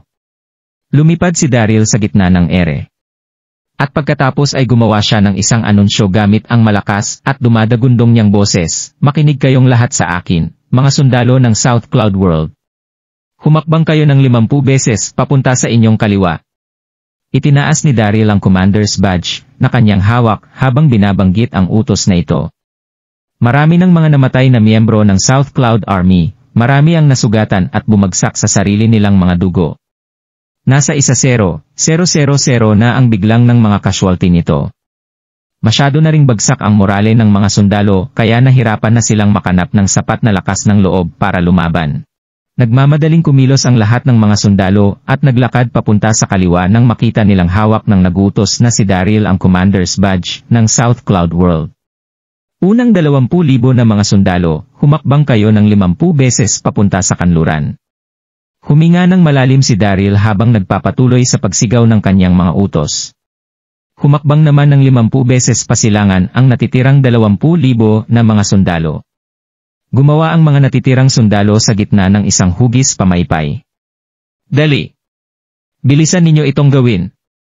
Nagmukhang seryoso si Daryl habang nakakaramdam ng matinding nerbiyos sa kanyang dibdib. Alam niya na masyadong delikado ang ginawa niyang ito, pero agad naman itong mababago ang takbo ng laban sa sandaling magtagumpay siya sa paggawa ng formation na iyon. Naging masunurin naman dito ng husto ang mga sundalo ng South Cloud World. Sinunod nila ang mga utos ni Daryl ng walang pag-aalinlangan at agad na nakarating sa kanilang mga posisyon. Pero pansamantalang humina ang South Cloud Army noong gumalaw ang mga ito para sundin ang MG autos ni Daryl, dito na namatay, bumagsak sa sarili nilang mga dugo ang 7,000 pang mga sundalo. Daryl! Dito na sumigaw ang nababahalang si Quincy, hayop! Paano mo nagawang magutos na para bang hindi mo nakikita ang sitwasyon sa iyong harapan? Ibalik mo na ang Commander's Badge ngayon din, at huwag mo nang paglaruan ang mga sundalo ng South Cloud World. Alam niya na walang konkretong plano ang kaaway niyang si Daryl, na nagutos ng mga kalokohan sa mga sundalo ng South Cloud World. Nabalot din ng matinding stress maging ang Empress, at ang mga opisyal ng South Cloud World. Gagana kaya ang mga utos na ito ni Daryl? Mas mabilis kaya nila tayong matatalo ng dahil dito? Napakagat ng husto ang Empress sa kanyang mga labi, habang nakakaramdam ng kaunting pagsisisi sa kanyang dibdib. Pinagsisihan niya ang pagbibigay ng Commander's Badge kay Daryl. Nagkunwari naman si Daryl na walang narinig sa mga reklamo ni Quincy habang nagpapatuloy sa ginagawa niyang pagutos sa mga sundalo ng South Cloud World. Tumawa naman dito si Yang Jian. Lumutang siya sa gitna ng era habang inaaral ng husto si Daryl. Dito na nagpakita ang natatawa niyang ngiti habang sinasabi na, anong klase ng kalokohan yan? Iniisip ba niya na may kakayahan ang South Cloud Army na talunin ang mga superior kong sundalo? Kagaya ni Quincy at ng kanyang mga kasama, inisip din ni Yang Jian na walang direksyong pinamumunuan ni Daryl ang mga sundalo ng South Cloud World. Ano? Hindi nagtagal ay agad na nakita ng lahat ang eksena na nagpablangko sa kanilang mga isip. Noong una ay agad na napaligiran ang mga sundalo ng South Cloud Army ng umaataking mga sundalo ng North Moana, at nang malagay ang mga ito sa ilalim ng pamumuno ni Daryl, ang mga sundalo ng South Cloud Army na ngayon ang pumaligid sa mga sundalo ng sumusugod na North Moana. Tama, nagawang paligiran ng halos 100 sundalo ng South Cloud World ang ilang daang libong mga sundalo ng North Moana. Ano ang nangyari? Nasurpresa at nagulat sa kanilang nakita ang Empress, kasama ng kanyang mga opisyal, at maging ang kalaban nilang si Yang Jian. Ano ang nangyayari? Ito. Nanginig si Quincy habang tinititigan niya si Daryl na kasalukuyang nasa gitna ng ere, ng husto. Napuno ng pagkagulat ang maselan niyang mukha, at hindi makapagsalita sa mga eksena na kanyang nasasaksihan. Nagawa niyang baliktarin ang sitwasyon ng laban. Paano niya ito nagawa? Nakabalik na rin sa realidad si Yang Jian, na agad tumitig sa ginagawang formation ng mga sundalo ng South Cloud. Nasusurpresang kumislap ang kanyang mga mata habang nanginginig na sinasabing, kamukha ito ng Thousand Woods Mystery Formation ni Emperor Howie. Tama, pinamunuan ni Daryl ang mga sundalo ng South Cloud World para gawin ang Thousand Woods Mystery Formation. 1,000 taon na ang nakalilipas mula noong gamitin ni Emperor Howie ang formation na ito para ikulong si Zhu Baiji ng 1,000 taon sa loob ng kanyang palasyo. Nakilala ito ni Yang Jian matapos niyang pagsilbihan ng buong puso si Emperor Howie ng maraming taon, pero tanging ang Emperor lang ang may kakayahang isolve ang formation na ito, hindi ito magagawang masolve ni Yang Jian. Nagulat at naguluhan si Yang Jian nang makita niyang gawin ni Daryl ang Thousand Woods Mystery Formation. Saan niya natutunan ang Thousand Woods Mystery Formation? Hindi alam ni Yang Jian ang pagiging pamilyar ni Daryl sa Baiki Formation, at isa lang ang Thousand Woods Mystery Formation sa mga bahagyang advanced na formation sa manual na yon. Pero naging madali pa rin ito para kay Daryl. Kayong lahat. Dito na biglang napasigaw si Daryl, bumawi na kayo ngayon din. Umatake na kayo. Walang pag-aalinlangang kumilos ang mga sundalo ng South Cloud Army nang marinig nila ang utos mula kay Daryl. Ginamit nila ang kani-kanilang mga internal energy at agad na gumawa ng isang counterattack. Napaligiran ang mga sundalo ng North Moana, nagawa nilang matalo sa loob ng isang malaking formation. Wala na silang sapat na lakas para lumaban noong harapin nila ang counterattack na ginagawa ng South Cloud Army. Nagsisigaw ang mga ito at bumagsak sa sarili nilang mga dugo. Namula ng husto ang mga mata ni Yang Jian nang makita niya ang nangyari. Nanginig siya habang hinahawakan ng maigi ang kanyang 3-point double-edged saber. Mas tumindi ang galit na kanyang nararamdaman sa mga sandaling ito. Makinig kayo'y lahat. Huwag nating hayaan na matayo tayo sa labang ito, kaya gawin niyo ang lahat para sirain ang ginagawa nilang pag-attack. Dito na biglang maririnig ang isang napakalakas and utos mula kay Yang Jian na nagpakita ng pagdadalawang isip sa napipinto nilang pag-atras. Kasalukuyan na nilang natatalo ang South Cloud World sa laban, pero agad na bumaliktad ang kanilang sitwasyon noong utusan ni Daryl ang mga sundalo ng South Cloud World na gumawa ng isang formation. Pinigilan ni Yang Jian ang kanyang sarili na pumasok sa battlefield. Sa pamamagitan ng lakas ni Yang Jian, magiging posible na para sa kanyang tulungan ang mga natatalong sundalo ng North Moana sa umaataking mga sundalo ng South Cloud World. Pero magbabayad nagmalaki ang mga sundalo ng North Moana sa sandaling gawin niya iyon. Sa bagay, masyado pa ring misteryoso ang ginawang Thousand Woods Mystery Formation ni Daryl. Hinangad ni Yang Jian na sakupin ang ibang mga kontinente. Hindi magiging maganda para sa kanya ang pagkamatay ng napakaraming mga sundalo sa loob ng isang araw. Sa kabilang banda, kaunti lang ang matatamong casualty ng North Moana sa sandaling magawa nilang umatras sa laban na ito ng mabilis. Sa ilalim ng utos ni Yang Jian, sinimulan ng karamihan sa mga sundalo ng North Moana na wasakin ang ginawang harang ng mga umaataking sundalo ng South Cloud World. Pero marami pa ring mga general at sundalo ang natrap sa formation, isa na si Ambrose sa mga ito. Kasalukuyan ng naliligo sa dugo ang binatang ito. Kahit na hindi sa kanya ang karamihan sa dugong ito, marami pa rin siyang nagamit na internal energy, kaya agad siyang nakaramdam ng panghihina sa kanyang sarili. Ambrose! Nadismaya si Daryl nang makita niya ang kanyang anak. Sinabi nito na, hinding-hindi ka matatalo ngayong araw. Sumuko ka na at tigilan mo na rin ang pagsunod kay Yang Jian. Sumama ka sa akin, okay? Nagpakita ng guilt ang mga mata ni Daryl nang sabihin niya iyon. Nakaramdam siya ng awa sa kanyang mag-ina. Siguradong sisisihin ni Daryl ang kanyang sarili hanggang sa dulo ng kanyang buhay sa sandaling masugatan ang anak niyang si Ambrose nang dahil sa kanya. Napag-isip-isip na ito ni Daryl. Kung magagawa lang na sumuko ni Ambrose, hahanap siya ng paraan para ibalik si Monica at muling buuhin ang kanilang pamilya. Manahimik ka! Hindi na-appreciate ni Ambrose ang mga sinabi ni Daryl. Sumigaw at tumitig ito kay Daryl bago sabihin, hindi ako susuko sa iyo kahit na mamatay pa ako rito ngayon. Nilabas na ni Ambrose ang natitira niyang lakas at ginamit ang Tyrant Hammer para itulak pabalik ang mga sundalo ng South Cloud World. Marami na sa mga sundalo ng North Moana ang nakawala sa formation at sumunod kay Yang Jian papunta sa isang malaki at malayong kampo. Dito na napabuntong hininga si Daryl, determinadong mamatay si Ambrose kaysa sumuko sa kanyang ama. Itinaas niya ang kanyang commander's badge at sumigaw ng, makinig kayong lahat. Umatras na tayo at bumalik sa city. Itigil na natin ang labang ito. Hinding-hindi hahayaan ni Darlie na makawala ang mga natrap ng mga sundalo ng North Moana kung hindi lang dahil sa anak niyang si Ambrose. Naipit siya dahil kabilang dito ang kanyang anak. Mabilis na kumilos ang mga sundalo ng South Cloud World para umatras papunta sa Lilydale City. Ginamit ni Ambrose ang pagkakataong ito para tumakas at mabilis na sumunod sa mga umaatras na sundalo ng North Moana nang hindi tumitingin sa kanyang likuran.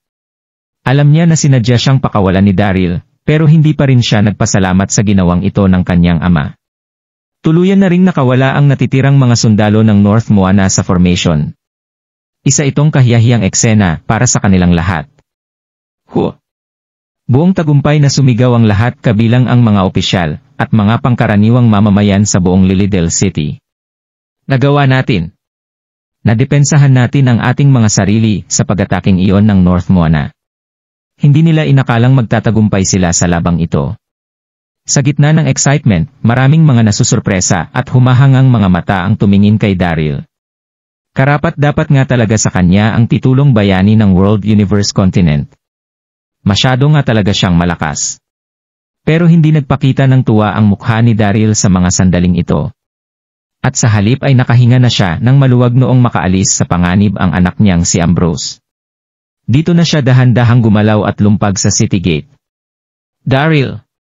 Mabilis siyang nilapitan ni Quincy para hindi natutuwang pagsabihan ng malapit na nating maubos ang mga kalaban kanina.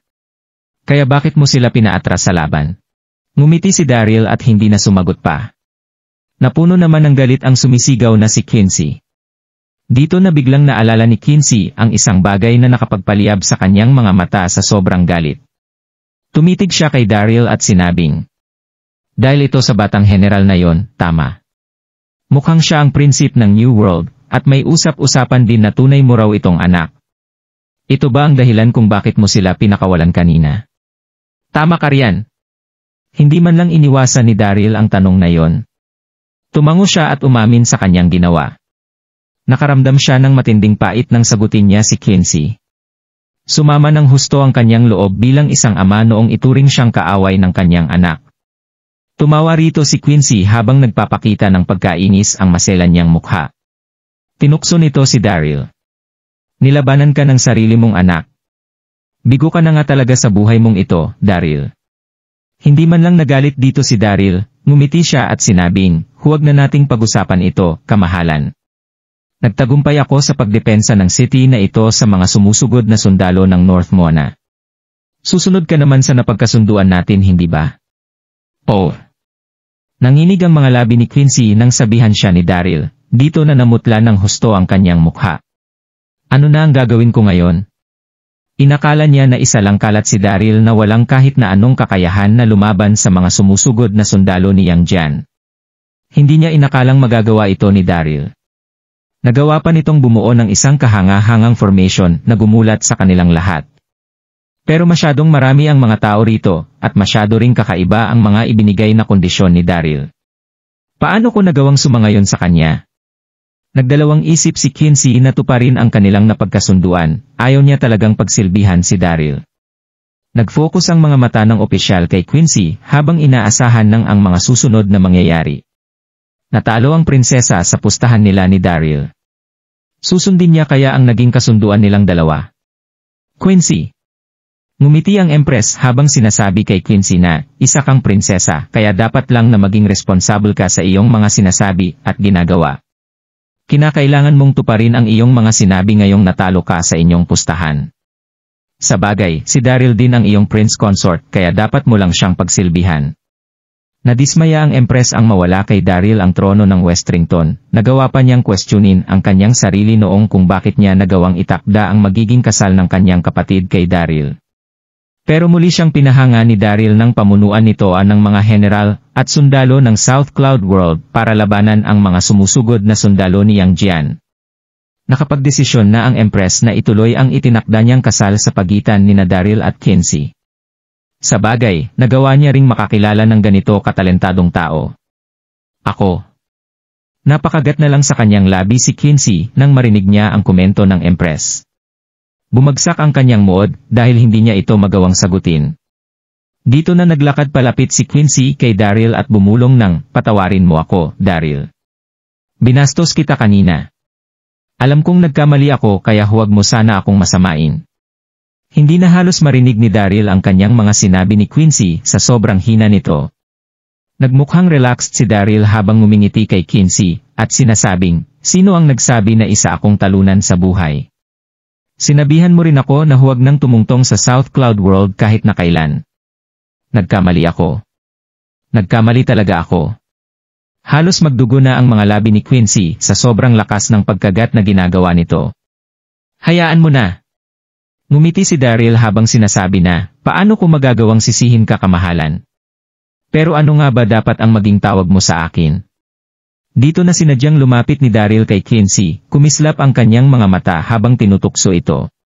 Hubby, napakagat na lang sa kanyang mga labi ang bumubulong na si Quincy. Agad na ring namula ang mukha ni Quincy.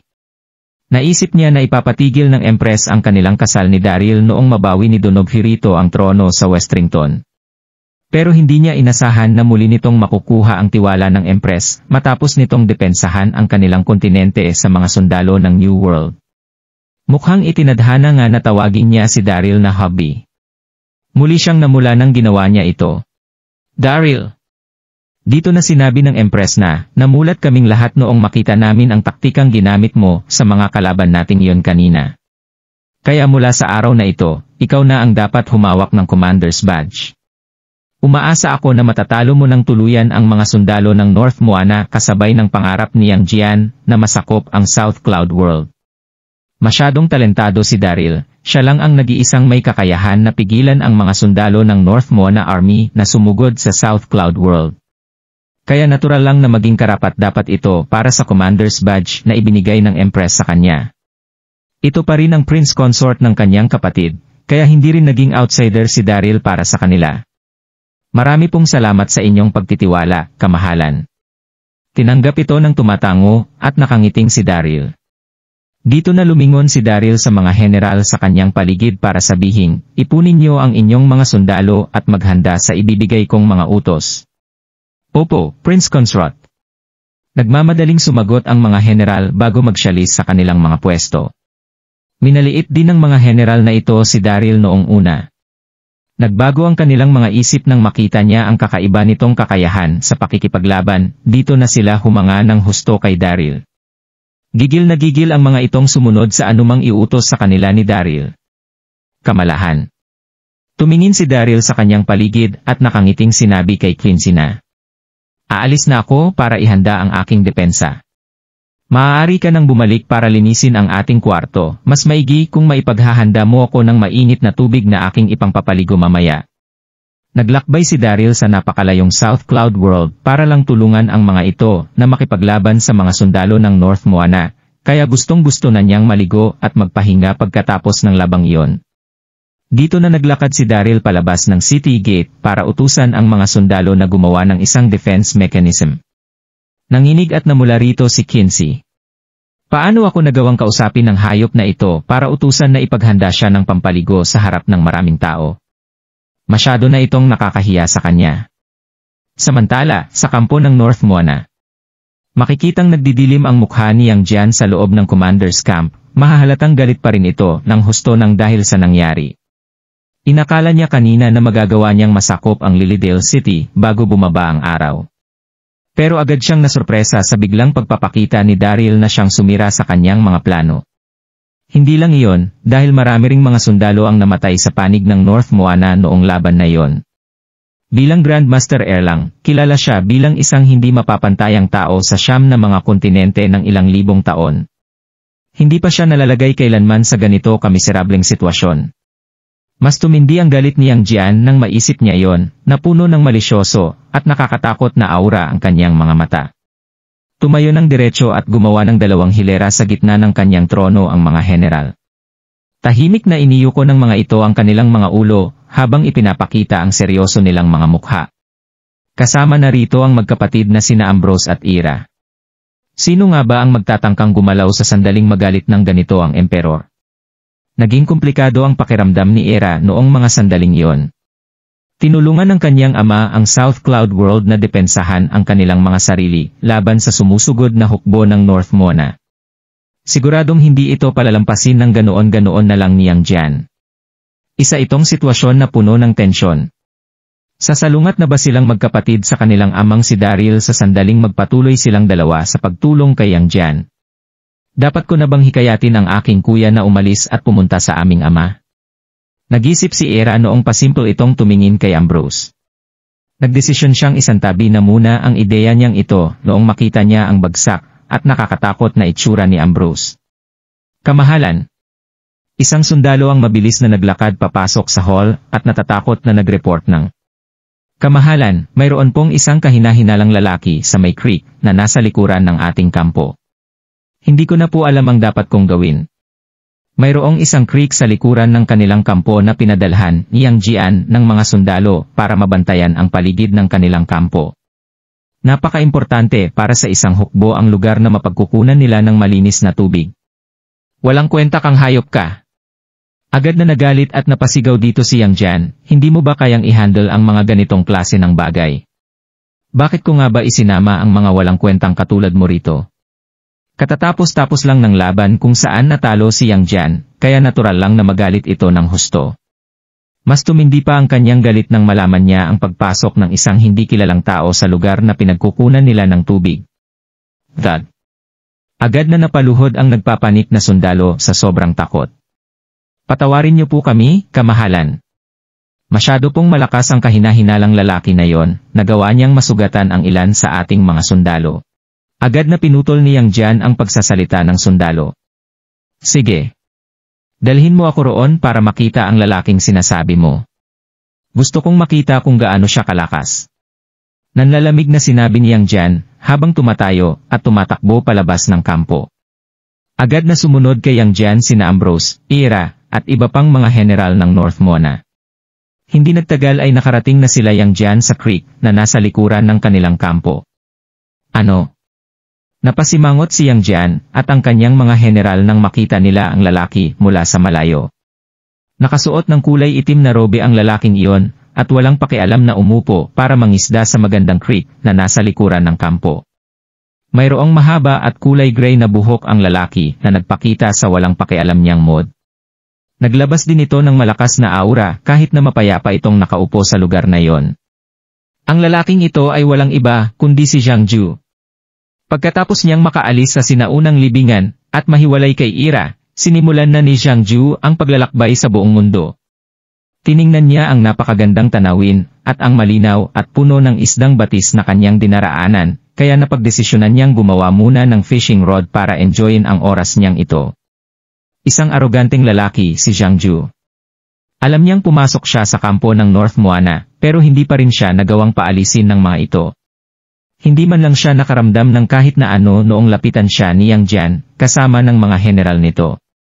Agad na nagdilim ang mukha ni Yang Jian, habang nagpapakita ang matindi niyang galit noong makita niya ang pananatili ni Zhang Ju sa kanyang kinaupuan na para bang walang pakialam matapos sila nitong makitang papalapit sa kanya.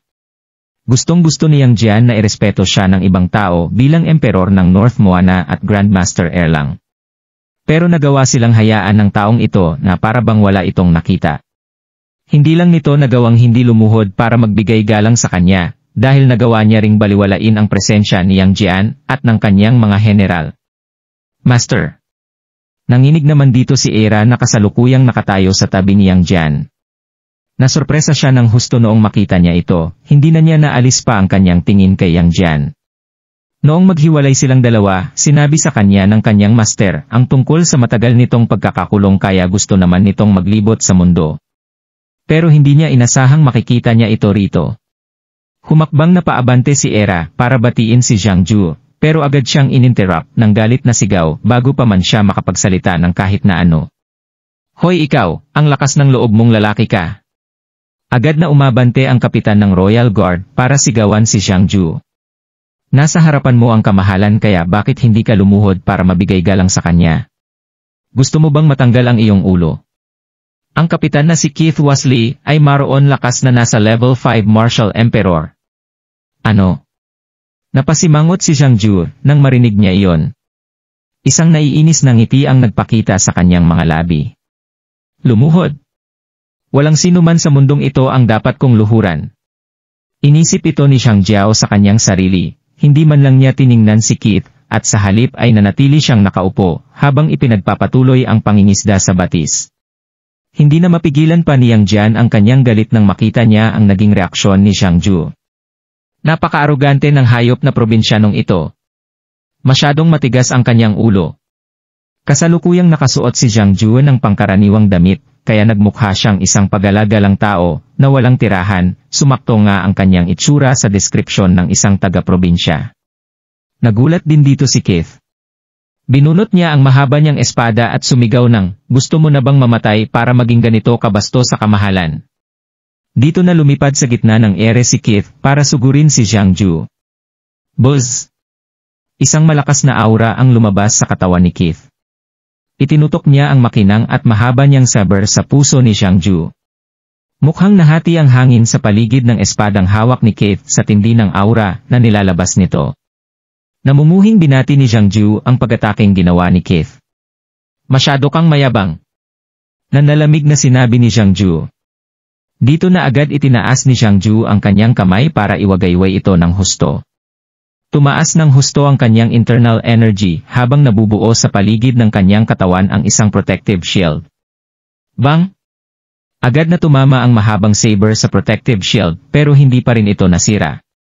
Sa halip ay gumawa si Keith ng isang mahinang ungol bago tumalsik ng ilang metro patalikod ng dahil sa lakas ng puwersang nilabas ng protective shield. Pumutol ang impact ng katawan ni Keith ng ilang mga puno bago malakas na humampas sa lupa. Puff! Namutla ang mukha ni Keith habang dumudura ng sariwang dugo. Humina ang kanyang paghinga habang nakatitig ng husto kay Zhang Ju. Tumitig ang mga mata ni Keith kay Zhang Ju habang tumutulo ang malamig na pawis sa kanyang noo. Sino ang isang ito? Bakit masyado siyang malakas? Naawa pa sa kanya ni Zhang Ju sa mga sandaling ito. Dahil sa lakas na mayroon siya, siguradong agad na mamamatay si Keith sa sandaling gamitin ni Zhang Ju ang buo niyang lakas. Natigilan din sa mga sandaling ito si Yang Jian, at ang kanyang mga general, mukhang naguluhan ang mga ito sa kanilang nakita. Isa ng level 5 Martial Emperor si Keith. Pero nagawa pa ring salagi ng lalaki ang kanyang pag-attack gamit ang binuo nitong protective shield. Isa itong hindi kapanipaniwalang tanawin. At mukha ring relaxed ang lalaki sa mga sandaling ito. Sino ba talaga ang hayop na ito?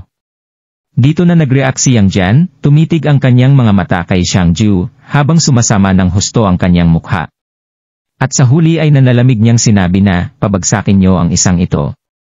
Kahit sino pa ang kanyang kalaban, dapat lang na maging handa ang mga ito na harapin ang kanyang galit sa sandaling piliin ng mga itong manggulo sa kanyang kampo. Hush hush! Agad na lumipad ang dos-dosenang mga Royal Guards sa gitna ng ere para paligiran si Zhang Ju. Responsable ang mag-Royal Guard na ito sa kaligtasan ng palasyo. Kaya hindi naging mahina ang kanilang mga katawan. Nasa level 4 Martial Emperor na ang karamihan sa mga Royal Guard, habang ang iba naman ay may lakas na hindi bababa sa level 3 Martial Emperor. Agad na sinira ng mga urang nilabas ng mga lumilipad na Royal Guards ang daloy ng hangin sa kanilang paligid, masyadong kahanga-hanga ang puwersang ipinakita ng mga ito. Pero wala pa ring naging pakialam dito ang hindi nagpapanik na si Zhang Ju. At sa halip ay nainis siyang bumulong ng, mukhang hindi niyo talaga ako titigilan na. Ikinaway ni Zhang Ju ang kanyang palad na nagpatalsik sa katabi niyang puno. Nahati ang puno sa ilang mga matutulis na kahoy na siyang umikot sa pumaligid ng katawan ni Zhang Ju. Masyadong naging smooth ang kanyang paggalaw na makakapukaw ng pansin sa sinumang makakakita nito. Napasimangot na lang sina Yang Jian, Ambrose at ang iba pa noong makita nila ang nangyari. Nagmukhang isang simpleng defense mechanism lang ang mga kahoy na pumaligid sa katawan ni Zhang Ju, pero nagmukha pa rin itong misteryoso at komplikado para sa kanila. Isa kaya itong formation? Bang! Bang! Bang! Mabilis na lumipad ang mga Royal Guard habang ipinapakita ang mga kakayahan nila sa pag-atake kay Zhang Ju. Habang kalmado, mabilis namang ginagalaw ng matanda ang mga kahoy sa paligid ng kanyang katawan. Bago pa man mapansin ng mga Royal Guard ang nangyayari sa kanilang paligid, mabilis na silang nakulong ng mga kahoy na nagmula kay Zhang Ju. Tama nga ang hinala ni Yang Jian. Gumawa nga ng isang formation ang mga kahoy na yon, tinatawag ang formation na ito bilang Inverse 5 Elements Formation. 1,000 taon na ang nakalilipas mula noong makilala si Zhang Ju bilang General of Heaven. Pinamunuan niya ang isang hukbo ng Yellow Turban Rebellion para makipaglaban kung saan-saan, parang bagyo nitong sinakop ang mundo. Maliban sa napakatindi niyang lakas at kahanga-hangang talento sa pamumuno ng mga hukbo, naging mahusay din si Zhang Ju sa paggamit ng mga formation. Isa na ang Inverse 5 Element Formation sa mga formation na natutunan ni Zhang Ju. Parang isang iglap na lumipas ang 10 minut, pero kasalukuyan pa ring nakakulong ang mga Royal Guard, habang walang tigil na umiikot sa gitna ng ere. Natigilan naman sa kanilang nakita sina Yang Jian, Ambrose at ang kanyang mga kasama, hindi sila makapaniwala sa kanilang nakita. Nagawa ng lalaking ito na gumamit ng ilang piraso ng kahoy na kanyang nilagay kung saan-saan para magkaroon ng mahiwagang epekto sa 100 mga Royal Guard. Kahanga-hanga! Nagising na rin si Yang Jian sa katotohanan at nainis ng husto sa mga pangyayari. Marami siyang mga Royal Guard pero hindi nito nagawang mahuli ang nag-iisang tao sa kanilang harapan. Isang itong kahihiyan na magpapababa sa imahe ng North Moana sa 9 na mga kontinente. Inisip ito ni Yang Jian sa kanyang sarili, hindi na niya napigilan pa ang kanyang mga emosyon. Tumiting siya kay Zhang Ju habang nagsasalita ng may intensyong pumatay na tono. Magaling. Inisip ko na isa ka lang ordinaryong probinsyano. Hindi ko inasahan na isa ka palang mahusay na master. Ipakita mo sa akin kung ano ang kaya mo. Buzz! Naglabas si Yang Jian ng isang nakakatakot at sumasabog na aura nang sabihin niya yon. Parang tumigas ang hangin sa kanilang paligid ng isang sandali noong gawin niya yon. Masyadong nakakatakot at hindi mapapantayan at napakatindi niyang lakas. Oh! Bahagyang nagbago ang itsura ni Zhang Ju nang maramdaman niya ang nakakatakot na aurang nagmumula sa katawan ni Yang Jian. Dito na siya biglang naging alerto. Isa nga talagang eksperto si Grandmaster Erlang. Masyado nga talaga siyang malakas. Alam ni Zhang Ju na nasa kampo siya ng North Moana at ang commander nito ay walang iba kundi si Grandmaster Erlang Yang Jian bago pa man niya simulang mangisda rito. Ginamit ni Zhang Ju ang kanyang internal energy para maghanda sa mga pag-ataking gagawin ni Yang Jian. Bang!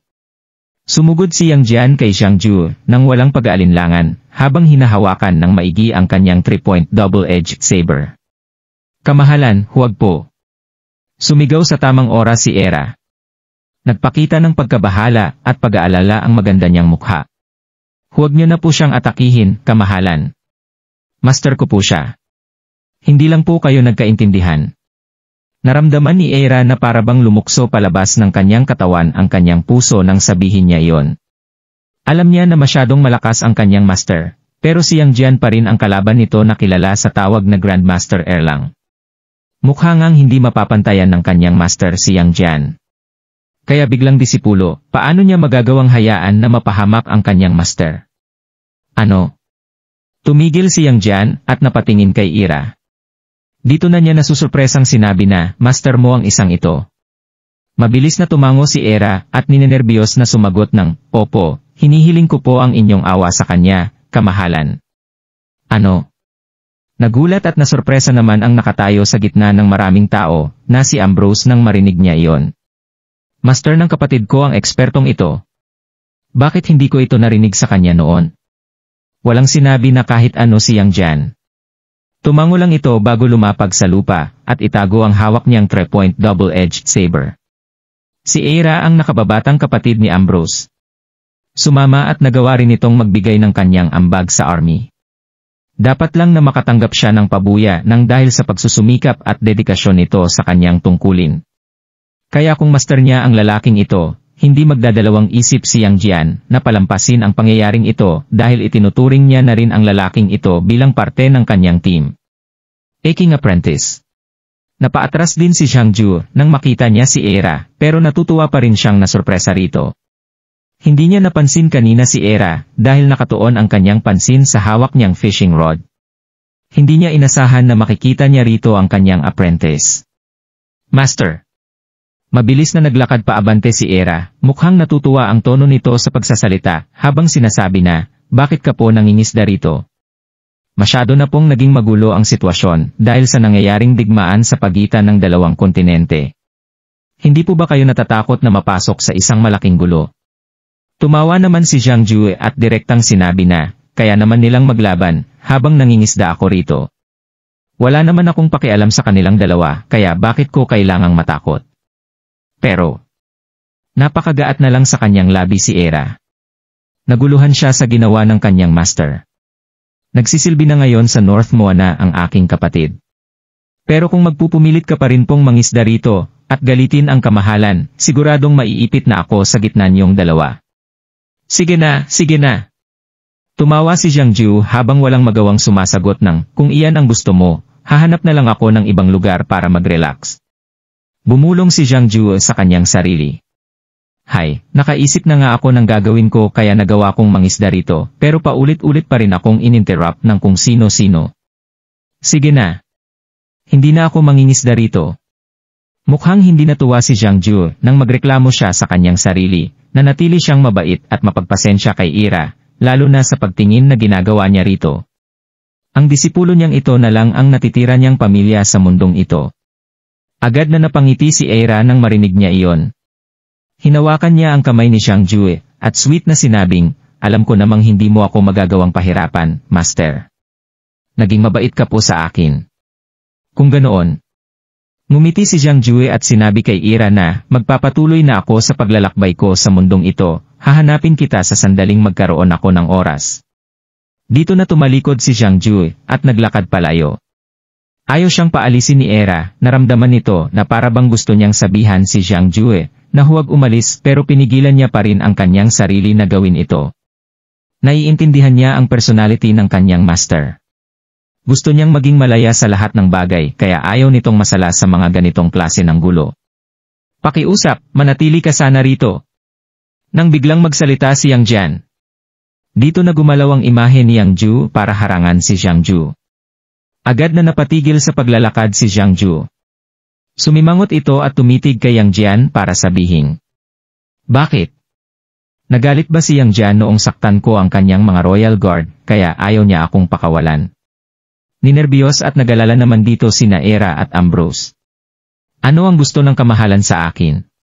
Hindi pa ba siya kumakalma?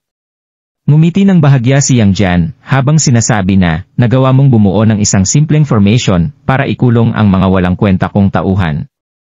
Masyadong kahanga-hanga ang ipinakita ko kanina. Ano ang pangalan mo? Kagaya ni Yang Jian, isa ring aroganteng tao si Zhang Ju. Hinding-hindi magsasalita si Yang Jian ng ganito kagalang sa kahit na anong sitwasyon. Naiinis pa rin si Yang Jian nang matalo siya sa una nilang pag-atake sa Lilydale City. Nagalala siya dahil hindi niya alam kung paano niya pakakawalan ang kanyang mga tauhan sa mga formation at bitag na nilalatag ni Daryl sa kanila.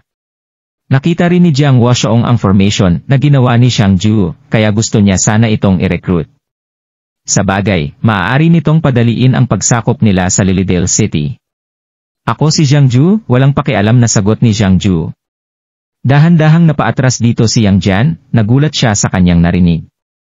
Si Zhang Ju ang lalaking ito. Pasimpleng natawa si Yang Jian sa kanyang sarili. Ilang libong taon na ang nakalilipas mula noong pangunahan ni Zhang Ju ang hukbo ng Yellow Turban Rebellion para sakupin ang siyam na mga kontinente. Kaya paano siyang hindi makikilala ni Yang Jian? Nagulat dito si Yang Jian habang mas umiingit ang ginagawa niyang pagtingin kay Xiang Ju. Kasunod nito ang seryosong pagsaabi ni Yang Jian ng, "Oh, ikaw pala si Senior Zhang. Matagal na kitang hinahangaan, Senior Zhang, isa kang alamat. Gusto mo bang sakupin ang siyam na mga kontinente kasama ko at gumawa ng pagbabago hanggang sa susunod na mga henerasyon?" Napuno ng pagmamadali ang mga mata ni Yang Jian. Nangangailangan siya ng mga talentadong tao kung gusto niyang sakupin ang ibang mga kontinente. Sapat na ang kanyang mga general para makipaglaban, pero nangangailangan pa rin siya ng isang taong gagawa ng mga plano at mag-aayos sa kanyang mga sundalo. Masyadong maparaan si Zhang Ju, kaya naisip ni Yang Jian na ito ang pinakanababagay na military advisor sa kanyang hukbo. Sinabi ba niyang sakupin ang siyam na mga kontinente kasama niya? Simangot ni Zhang Ju. Dito na bahagyang ngumiti si Zhang Ju at sinabing, "Pasensya ka na, pero hindi ako interesado."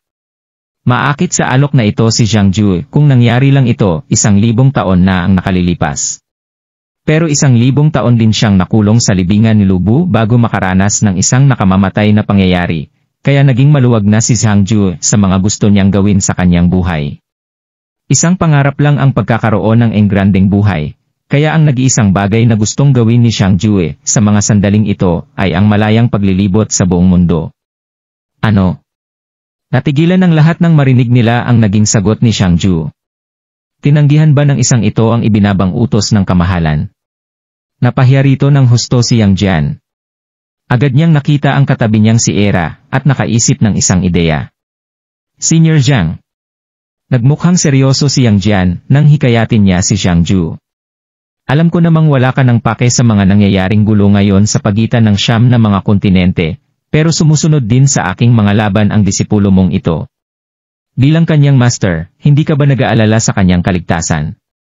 Dito na nagpatuloy si Yang Jian sa pagsasalita, "Sa sandaling pumayag ka sa alok ko, gagawin kitang military officer ng aking hukbo para pamunuan ang talo kong mga hukbo. At sa akin ka lang susunod kahit na ano ang mangyari. Ano sa tingin mo?" Nakita ni Yang Jian na paborito ni Zhang Ju si Era. Kaya hanggat magagawa niyang dahilan si Era, ay mapapapayag niya ang nagmamatigas na si Zhang Ju. Huh! Umingay ang mga tao sa kanyang paligid, dito na sila tumingin kay Zhang Ju. Nasurpresa at naging magkahalo ang kanilang nararamdaman dito. Isa ng karangalan ang personal na maimbitahan ng emperor na mamuno sa isang army division. Nag-isip si Zhang Ju ng ilan pang segundo bago tumingin kay Era at huminga ng malalim habang tumatangong sinasabi na, "Magaling kung ganoon." Kung nagustuhan mo ang mga ganitong video, huwag mong kalimutan mag-like and subscribe. Panoorin mo na rin ang mga naunang kabanata para lalong maubos ang oras mo.